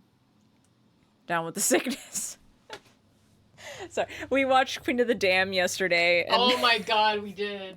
I hadn't heard Down with the Sickness in such a long time that I actually, like, had a visceral response to hearing, "Ooh, wah, ah, oh, wah." It was so good. Anyways, it's bedtime. I'm too drunk to keep streaming. We have to go. I need to go refill my water and then drink all of it. Have a super great and awesome night. And yes, we will continue to do this. No, we're not becoming a reaction channel per se. But yes, we are going to finish Helluva Boss, I think. And maybe Discord has been. I think we'll probably get around to doing a Discord party of Has Been Hotel. We can't stream it on Twitch. We'll Amazon will kill us. Amazon will send someone to our house to murder us. So, yeah, this Discord party might be a thing. And y'all have been telling me about murder drones. Maybe we'll actually do a fucking actual reaction to that live. Like I've never seen this before, because we've seen Helluva Boss. I've seen Helluva Maybe Boss. we'll watch Murder Drones. I've never seen Murder Drones. Like, live. First time ever. Maybe. We'll see. But other than that, the video games will be coming back. We needed a night to just let our brains be mush. I'm not gonna go into details, but things are really bad right now.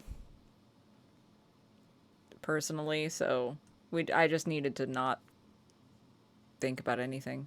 Yeah. And indulge in my special interest, which is this show.